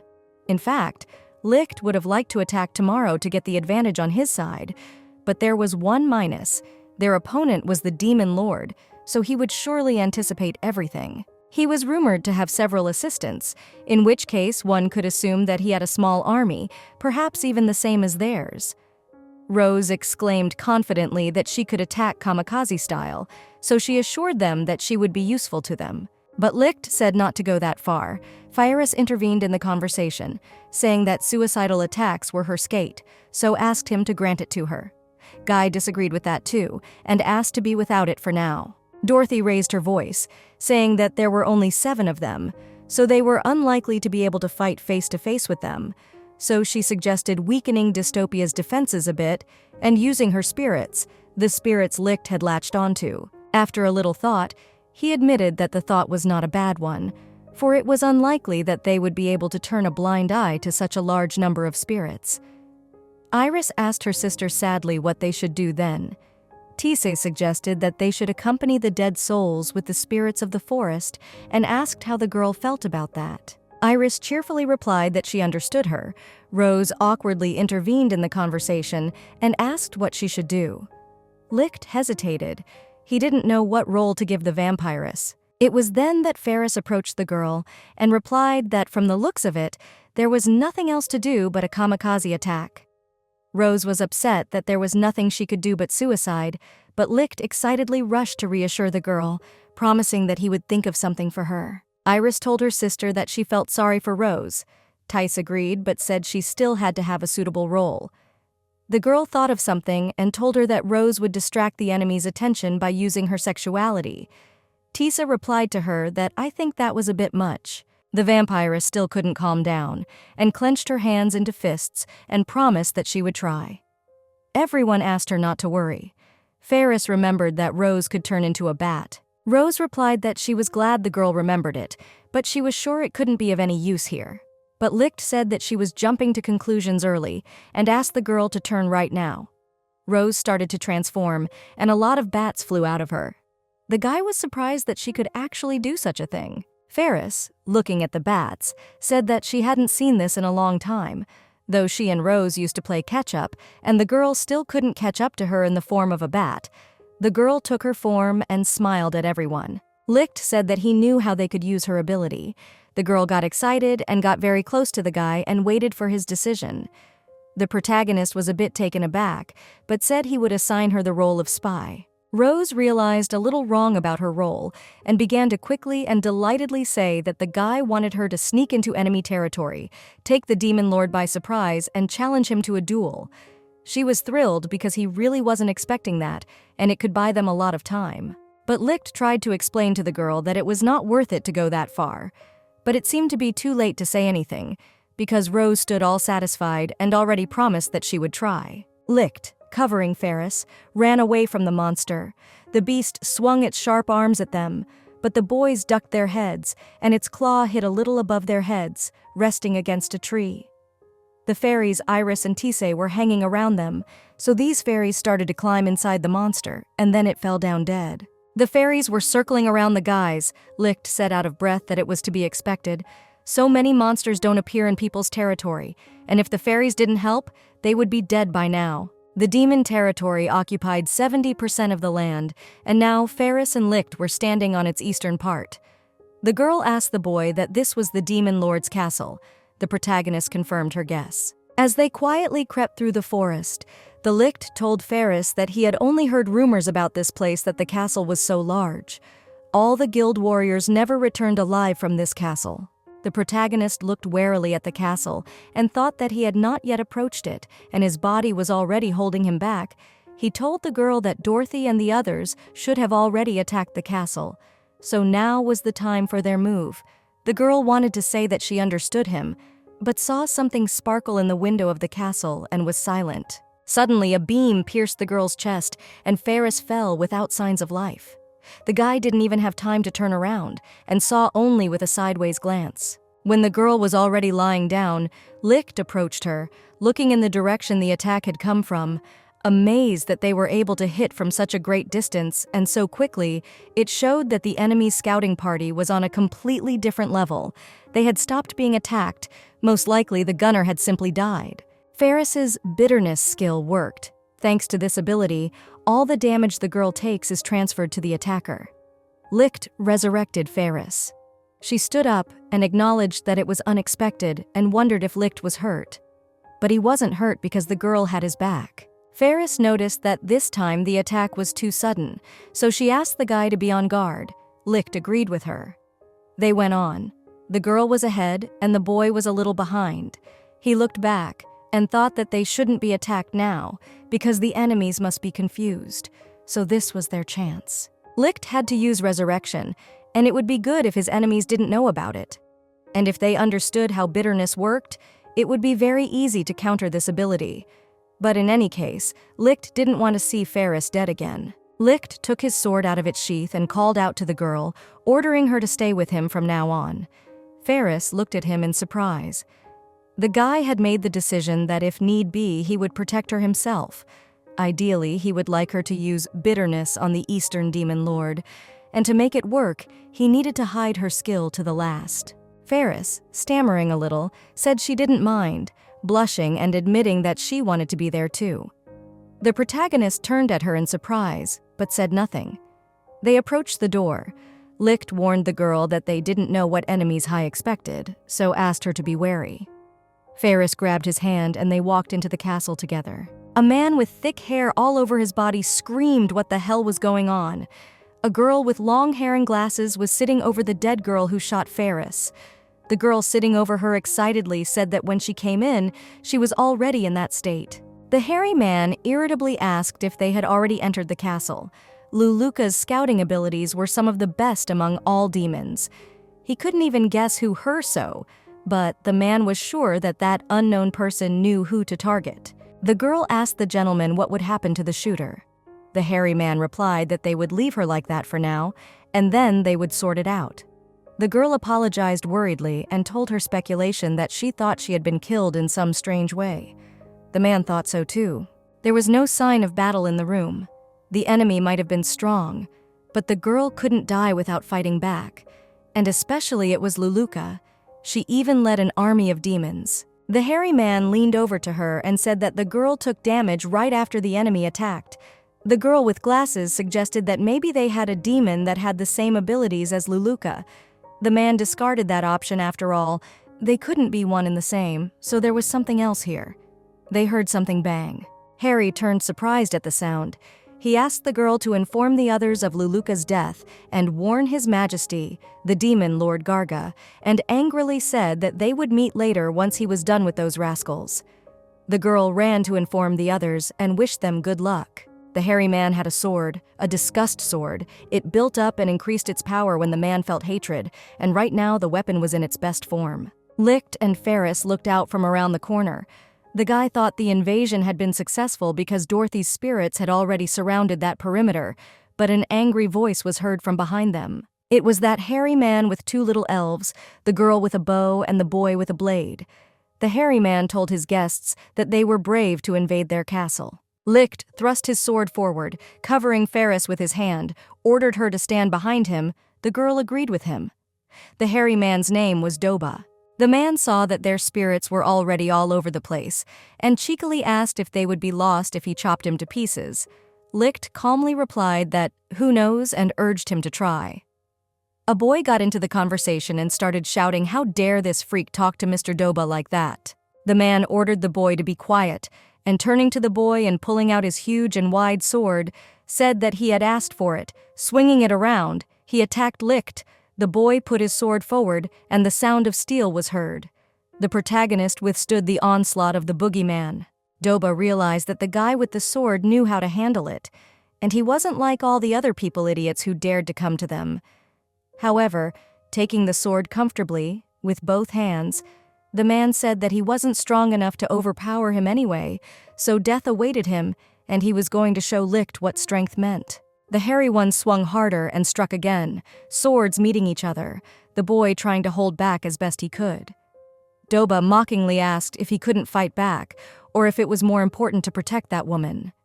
Ferris immediately apologized guiltily to Licht and said it wouldn't be a big deal if she died. But the boy stood his ground and replied that they should save her power for the demon lord, and now they needed to deal with these little brats. The archer and the boy with the blade ran to attack the girl. Boogie said that the guy was underestimating them, and a kid with horns on his head ran past Licht and swung at Ferris, shouting that she was finished. The archer girl started firing at the girl, and the kid chopped her up. The boy with the horns looked triumphantly at her dead body and said gloatingly that she would know better next time. He turned predatorily toward Dob and Licht and was about to go to his master's aid, but he dropped dead. The man noticed that they took exactly the same damage. He guessed that the attacks would fend themselves off if the girl was attacked. From Licht's reaction, he realized he was right, and it became clear to him who had killed Luluka. He spoke with frantic eyes, saying who would have thought she would be caught up in her own attack. The sword began to press hard on the guy, just a little bit more, and Licht would not stand. But suddenly Doba stopped, and all trembling dropped his sword on the floor. Blood flowed from his eyes, and he fell face down. Licht quickly resurrected Ferris. The girl woke up, and first of all apologized to the protagonist for her death. But Licht calmed her down, saying that it was his fault for not being able to protect her, as 3 opponents were too much for him to handle at once. Doba was still alive and called out to the man. He asked him what he had done to him. He thought he had used a strong poison for which there was no antidote. Licht was about to tell him, but stopped himself in time, and said that if he did, he would inform his lord. The man replied that he could hide it as long as he wanted and fell silent. The hairy fairies poisoned Iris. Ferris said that their fairies arrived much later than she thought. Licht replied that they needed to join Rosa as soon as possible. The girl with glasses came to the Eastern Demon Lord and wanted to tell him about everything, but the demon already knew everything. Things were taking an interesting turn for him. The Demon Lord sat on his throne, waiting for the unexpected guests. Doba, the army's commanding general, was dead, Luluku too, and this time his opponents came prepared. He didn't care that there wasn't another Demon Lord here. He had to deal with the lowlifes first. Over the past few hours, the Overlord realized he had felt the excitement of the upcoming battle. Garga felt bored, killing every time adventurers who dared to conquer his castle. He had a thought of trying to take over the world, but then considered it too troublesome, and in general, beating the weak was not to his taste. Day after day, the Demon Lord felt boredom and boredom. Such peacemaking days did not suit his seething blood. On one such day, he received a letter. Garga, who had too much time on his hands, was offered an alliance, and instead of responding to the letter, Garga decided to launch a magical attack. As the demon expected, following the attack, his opponents responded in kind, thus causing hostility. And then Garga realized that he had finally found a suitable enemy in these past 100 years. The assistant stood in front of him and asked if everything was going to be all right, because if he was really being attacked by another demon lord, then perhaps this one was the same one that had died 100 years ago.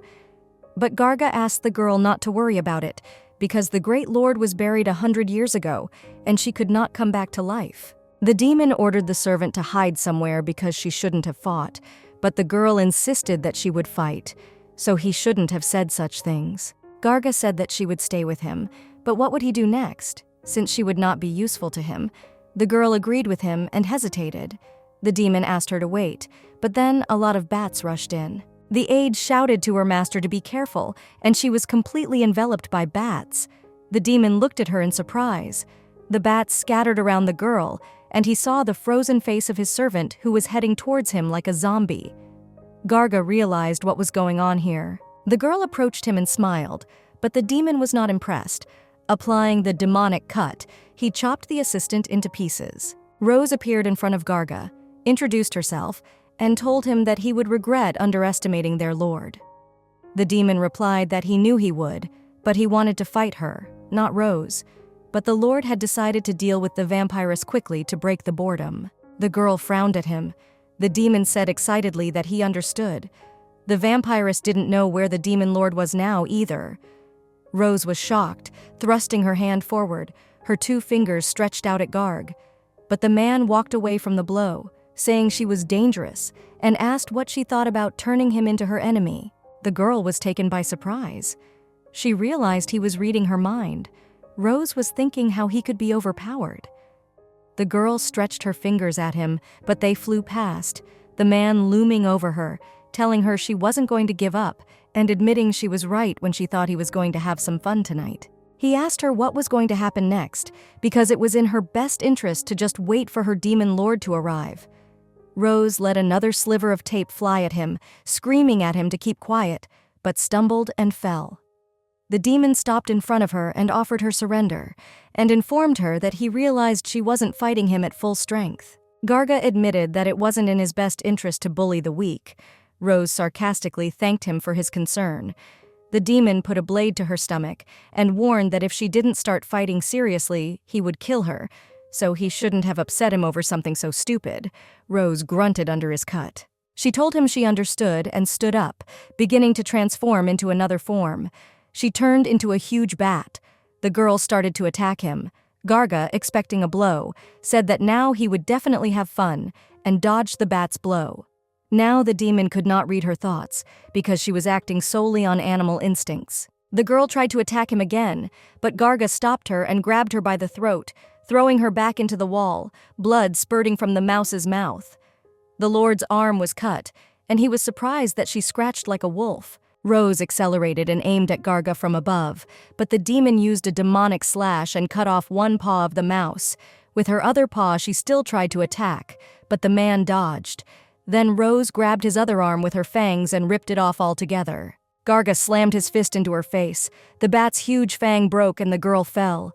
Blood flowed from her mouth. She raised herself up on her trembling arms. The demon thought she was finished and decided to finish her off. Punching his hand with the blade through her heart, he pulled his hand out and the girl took her usual form. He looked at the girl and said that she was a troublesome opponent. Then he was suddenly called from behind. It was the demon lord, Arya. She looked at him defiantly as he cheered. Garga turned to her and asked when she had gotten here. The girl said she had been here since he had been messing around with her Rose, and said he was so hot she was jealous of him a little. The man told her he had manners and told her not to worry too much, then asked why she didn't get involved in their fight. The demon didn't have one arm, and he hoped he had enough control with just one hand. He called her by name and said that she had decent servants that he was even envious of. The girl looked at him in surprise and said that she hadn't even introduced herself yet. Garga smugly said that he knew she was preparing a magic attack, so she didn't have to be shy and could attack with a calm heart. Arya gave him a puzzled look and put her hand back, telling him not to say another word. Garga's provocation was an attempt to weaken her attention and take her by surprise. He thought it would work, even if he was facing a demon lord. But nothing happened, because the girl didn't attack, but noticed that he needed to heal and asked why he didn't use healing magic, because she couldn't fight him in that condition, because she wasn't that tactless. Garga applied a healing beam, and they decided to start. The demon accelerated at Arya and swung his demonic slash, but the girl applied time constraint, and Garga's hand with the blade froze over her. The girl looked at him confidently and turned away. The demon couldn't understand what had happened. Arya, winking at him, replied that he didn't have to ask, and simply told him that she controlled space and time. The Lord's finger was cut off, and he didn't even notice what had happened. Arya really had the intention to cut off his finger, for he felt it, and in any other situation he would have been able to dodge. But now he couldn't even move, and the attack was happening much faster than his thoughts.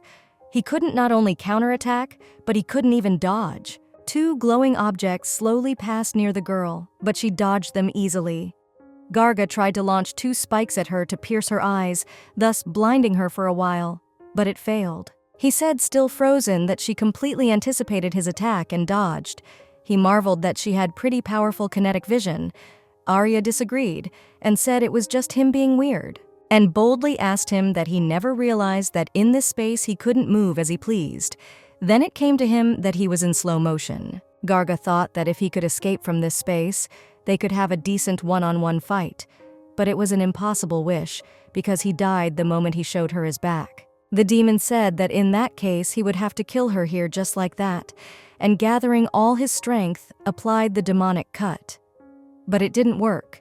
Licht and company were going to stop by soon, so she had to finish it, because she didn't want them to see it. Arya gave Garg a sly smile and completely engulfed him. He probably didn't even realize what had happened. She stood there smiling contentedly. Everyone came running over to her, and Licht called Arya over and asked if the battle was over. The girl replied that they were very late because it was already over. Then the boy was glad she was all right, but all relief was gone when he saw the dead Rose in Arya's arms. The girl put Rose on the floor and hurried the lad, saying why was he fumbling, for he should have resurrected her sooner. Licht looked at the girl in amazement and quickly pulled himself together and resurrected her. The Lord poked his subordinate with his hand, and Rose opened her eyes. Licht, Ferris, and Arya were looming over her, still not fully understanding. She asked them what had happened, then sharply, remembering, she shouted where the Eastern Demon Lord was. The Demon Lord hugged her and held her close. She began to calm her down, saying that she had already defeated him and praised the girl. Rose blushed a little and awkwardly thanked her mistress. Ferris said that still Rose got to him first.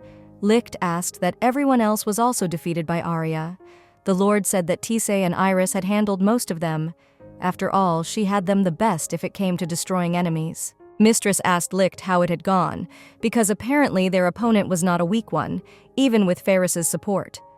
The boy agreed, and said that he had tried to hide her abilities to the last, and had even overdone it a bit. Arya, squinting her eyes slyly, praised the guy for having excellent foresight, but the Eastern Demon Lord would hardly be fooled by it, because he would have found out about the ability anyway. Licht wondered how he would have been able to find out. The girl, smiling broadly, said it happens and asked him not to sweat it. The Lordess, raising her fist up victoriously, praised everyone and announced that they would roll a feast tonight. Ferris supported her by raising her hand as well. They were in Dystopia's dining room. Rose called out to Licht, handing him a plate of fish, saying she had brought him a fish. The boy accepted it and thanked the girl. Ferris turned to him and asked him to help them too. Licht went to help. At the back of the kitchen were the young elves from the Elf Kingdom. That evening, they celebrated the victory over the Eastern Demon Lord and the rebirth of Arya's demon army. Dorothy called Licht over and praised him, saying he had done well in every way. The boy thanked the girl and confessed that he was terribly tired. Dorothy, covering one eye, said that it was obvious, and although she was not in the castle, but the screams could be heard even from the street, Licht replied that it was expected. They were fighting to the death. The girl said it was good that they won, but she didn't think it would be so hard for them to do it.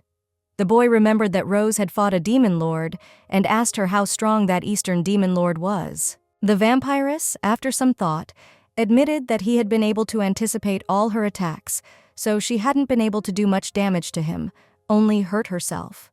Licht said he must have been strong. Then he wondered how strong Arya was, if she could handle him alone. Dorothy turned to Licht and said that if there was an Eastern Lord, did that mean there was also a Western Lord? The boy replied that there were rumors that a long time ago a hero had sealed it, and whether it was true or not, he didn't know exactly. Dorothy said that if they should suddenly have to fight him, she would like to see everything with her own eyes this time. She cheerfully remarked that if the lad went up against him, it would be over too quickly. But Licht didn't want a battle. Arya was already tipsy from the alcohol and hugged Tisa tightly, pulling her close and calling Licht over to her so they could have a drink together. Dorothy looked at the guy with eyes full of hope. Licht excitedly said that he would not fight against a demon. The girl could not even dream. After this conversation, the protagonist started being harassed by a drunk Arya. But that was another story. In the kingdom of men, 2 servants sat before the king and informed him that the elves still had not given them their answer, and they thought that they should not expect a positive outcome. The king said thoughtfully that apparently only humans could be trusted. The king, though he didn't want it much, he offered to ask for help from the Lada country. The guys were surprised, but the king thought it was a good chance to improve their relationship. He was sure they wouldn't ignore this unknown dungeon. They needed to reach a contact with the king of Lada, and the king asked his aides how they could do this. One of them suggested sending an ambassador. The king replied that of course they could, but Lada was a rather closed country, so they would probably send an ambassador back. The guy with blonde hair reminded them that Lada placed a lot of importance on adventurers, so he offered to send his own there. The king thought this idea was interesting, because it would be good for them to hear the adventurer's opinion about this country, and maybe he could become a bridge in building a relationship with Lada. The servant with dark hair said they would have to carefully select the adventurers, and he supposed it could take a long time. The guy with blonde hair said in a panic that they would start selecting them right away. The king sat with a sour mien and looked at them. Arya, with a sly face, called out to Licht and asked if he wanted to go to the human world. The boy looked at her worriedly, stammering, asked her what she had just said. The lordess repeated to him that there was an interesting place in the human world and asked if he wanted to go there. Licht agreed in principle. He guessed what place she was talking about, but he was a little worried. Arya looked at his reaction perplexed and told him not to worry. After all, this country had nothing to do with him. But Licht has tried many times to become an adventurer in that country, but all his attempts were in vain, because there were rumors that almost all adventurers from that country are high-class warriors. But to confirm this information, the guy could not. Licht had only bad memories of this country. He asked Arya what was there. Since she was so interested in it, there had to be something worthwhile there. The Lord admitted that she still couldn't believe it and decided to check with him just in case it was a land of humans. The protagonist hesitantly confirmed. The girl noticed his uncertainty. Then Licht asked the girl what she thought was the possibility that the people of that country were actually demons. But all was not so, and Arya told him that the inhabitants of the country, people, but their king was actually a demon. Licht was surprised by such information and asked what the girl thought that the demon was holding power by force. The Lord replied that he pretended to be a man and lived as if nothing had happened, and admitted that when she found out, she was surprised. Licht wondered how this could happen, because there was always a noticeable difference between humans and demons, and he thought that if a demon decided to rule over a country of humans, there would be problems along the way. He said the rumor that it turns out demons know how to adapt to humans. That's why Arya was so interested, because this demon was 100% not easy. The girl cheerfully told him not to worry, they would go together, and grabbed his hand and flew.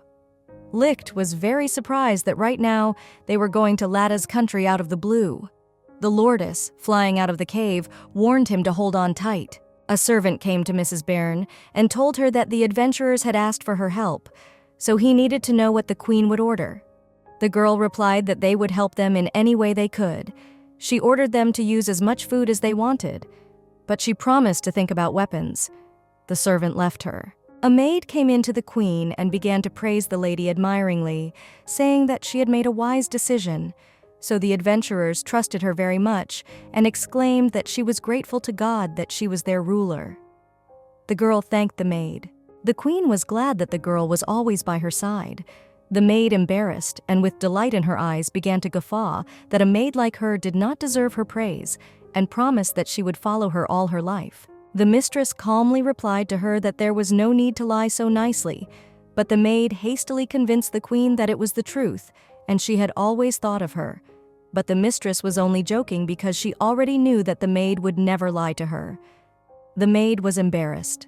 The queen said that she would have important work to do, so she asked Anna to leave her alone.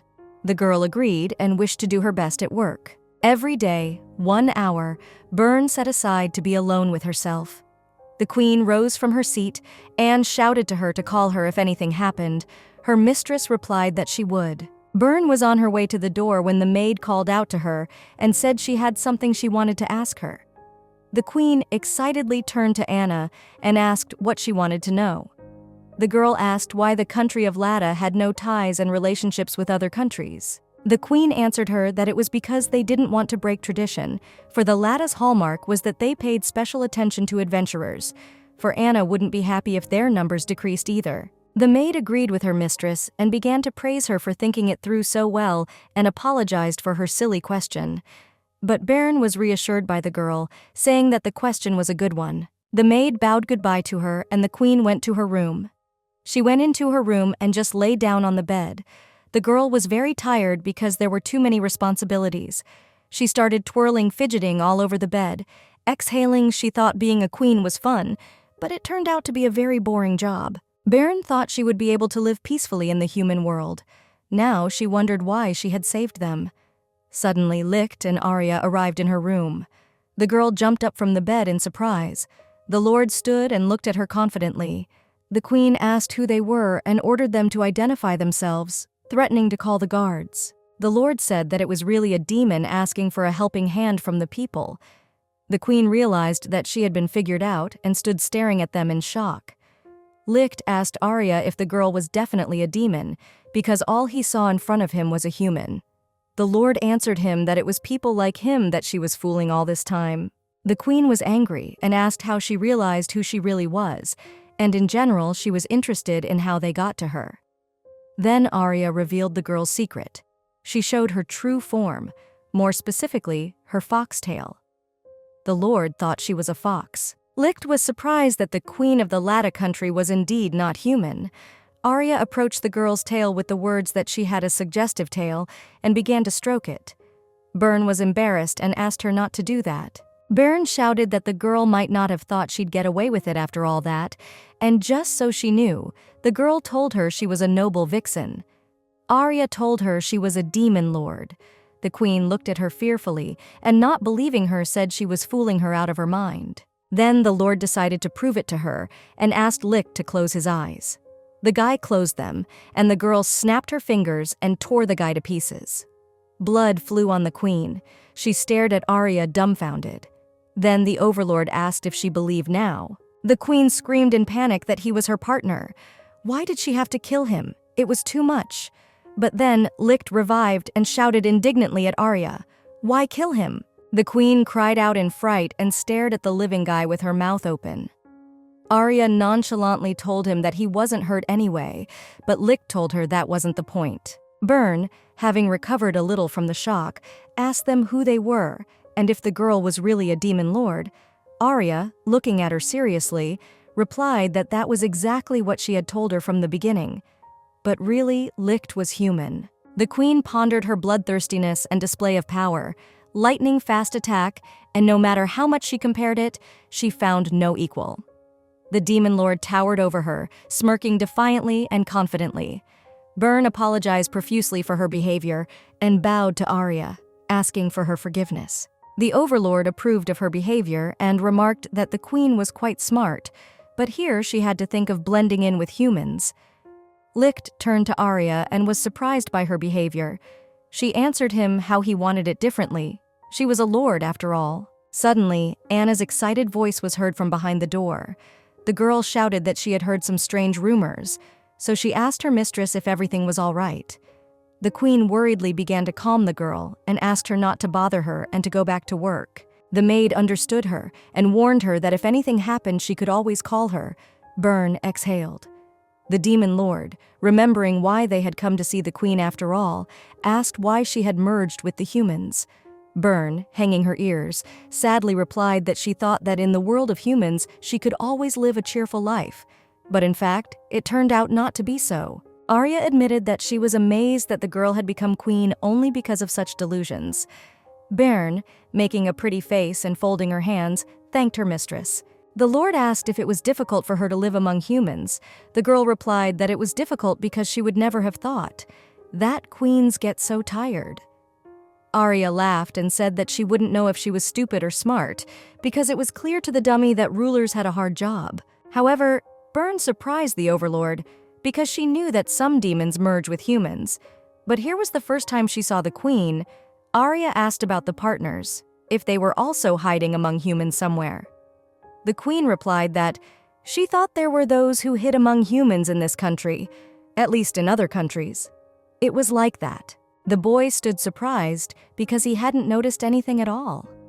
Arya admitted that she wanted to have connections to the human world and asked Byrne if she wanted to be a friend. The girl was surprised by such a proposal and asked if it was possible to do so. The Lord replied that of course it was possible, especially foxes were a rare species, and the girl, turning to Licht, asked if he would mind. The boy did not mind. He just could not imagine that the Demon Lord would be in touch with humans. Byrne cheerfully assured them that she felt nothing for the humans, so she promised not to betray them for anything, and asked if they could guarantee her safety if they had no trouble. Arya replied that she could rely on her, and announced that the negotiations were over. And lastly, the queen asked Licht why he didn't die from the Lord's attack. Arya answered for him that he had an ability called resurrection, so he could resurrect dead people and creatures, and as the girl could already notice, he could resurrect himself too. The Lord also warned Byrne that if she died, he would be able to resurrect her in an instant, so he told the girl that she could be grateful to him in advance. The mistress was generally stunned by this news, and gazing at them mesmerized, exclaimed that this was immortality.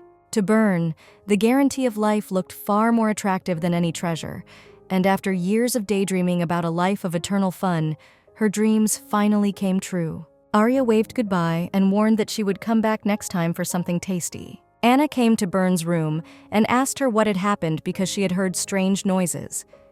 The queen replied that nothing had happened and asked her not to worry, but the maid did not stop and said that she was worried about her as a human being. The maid noticed that the queen looked pleased. It made her feel good too. Byrne asked the girl to come closer to her and asked her what she thought about this country. Anna answered thoughtfully that she thought Lada was a wonderful country because it had many good people and strong adventurers. And the most important thing to her was that this country was ruled by Mrs. Byrne. The queen walked over to the girl and stroked her head, thanking her and praising her, telling her she was a good girl. Anna smiled sweetly at her. Suddenly, Byrne noticed that the maid's hair was sticking out a bit and asked her to pass her a comb. Anna excitedly inquired that her mistress wanted to comb her hair, but the queen asked her not to be embarrassed. After all, she was the one who mussed it up anyway. The girl sat her assistant on a chair and began to brush her short hair. Byrne casually inquired of Anna that she was not thinking of the country, but of her. The girl happily turned to her mistress, and with a sweet smile replied that Mrs. Byrne was a wonderful person who cared for her. She respected her more than anyone else in the world. The queen smiled and also asked that if she became a demon she would follow her. Anna happily replied that she would definitely follow her. Byrne jokingly portrayed a monster, the maid cheerfully shouted. Thus, Licht and Arya learned that the queen of the country Lada is actually a fox. Showing her power as a demon lord, Arya forced her submission and built a friendly relationship with Lada. A couple of days later, a messenger from a neighboring country arrived in Lada's country. A man stood in front of the queen and told her that previously they had always turned away messengers, but this one had asked to see her by all means. Until now, the Lada country had blatantly refused to have anything in common with other nations. This was because Byrne feared the exposure of its true colors. The girl asked the servant if the man gave details. He told her that it would be about a previously unknown dungeon.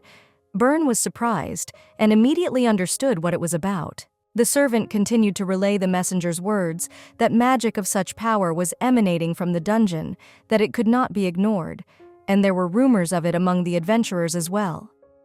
The queen reprimanded herself. The servant didn't hear her and asked what she said, but the girl covered her mouth with her sleeve and replied that she didn't say anything, thinking that it was probably about Dystopia, the demon lord's dungeon, in which case the neighboring country was their enemy. The servant waited for the queen's decision. Byrne thought about what she should do now. She could refuse them, but at this rate things would only get worse, or she thought of killing all the adventurers of the neighboring country. Then the demon lord could praise her. The girl told the servant that she wished to meet this messenger. The man bowed and left to do her bidding.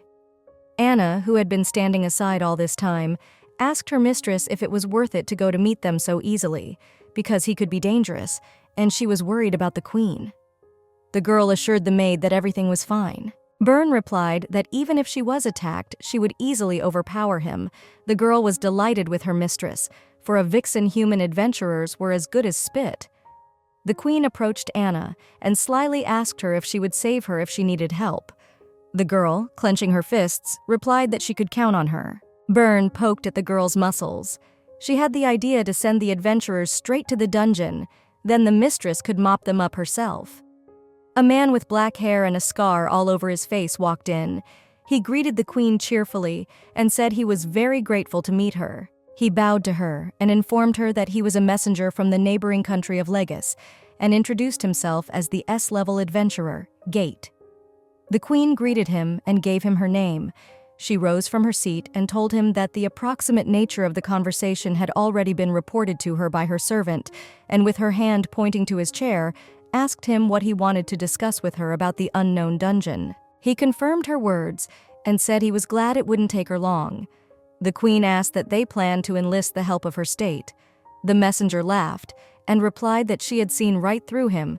He honestly admitted that they had previously sent 4 of their adventurer fighters there, but none of them had come back. The lad went on to convince the lady that there must have been a monster dwelling in this dungeon, and warned that if left as it was, danger would await not only the human world, but the entire earth as a whole.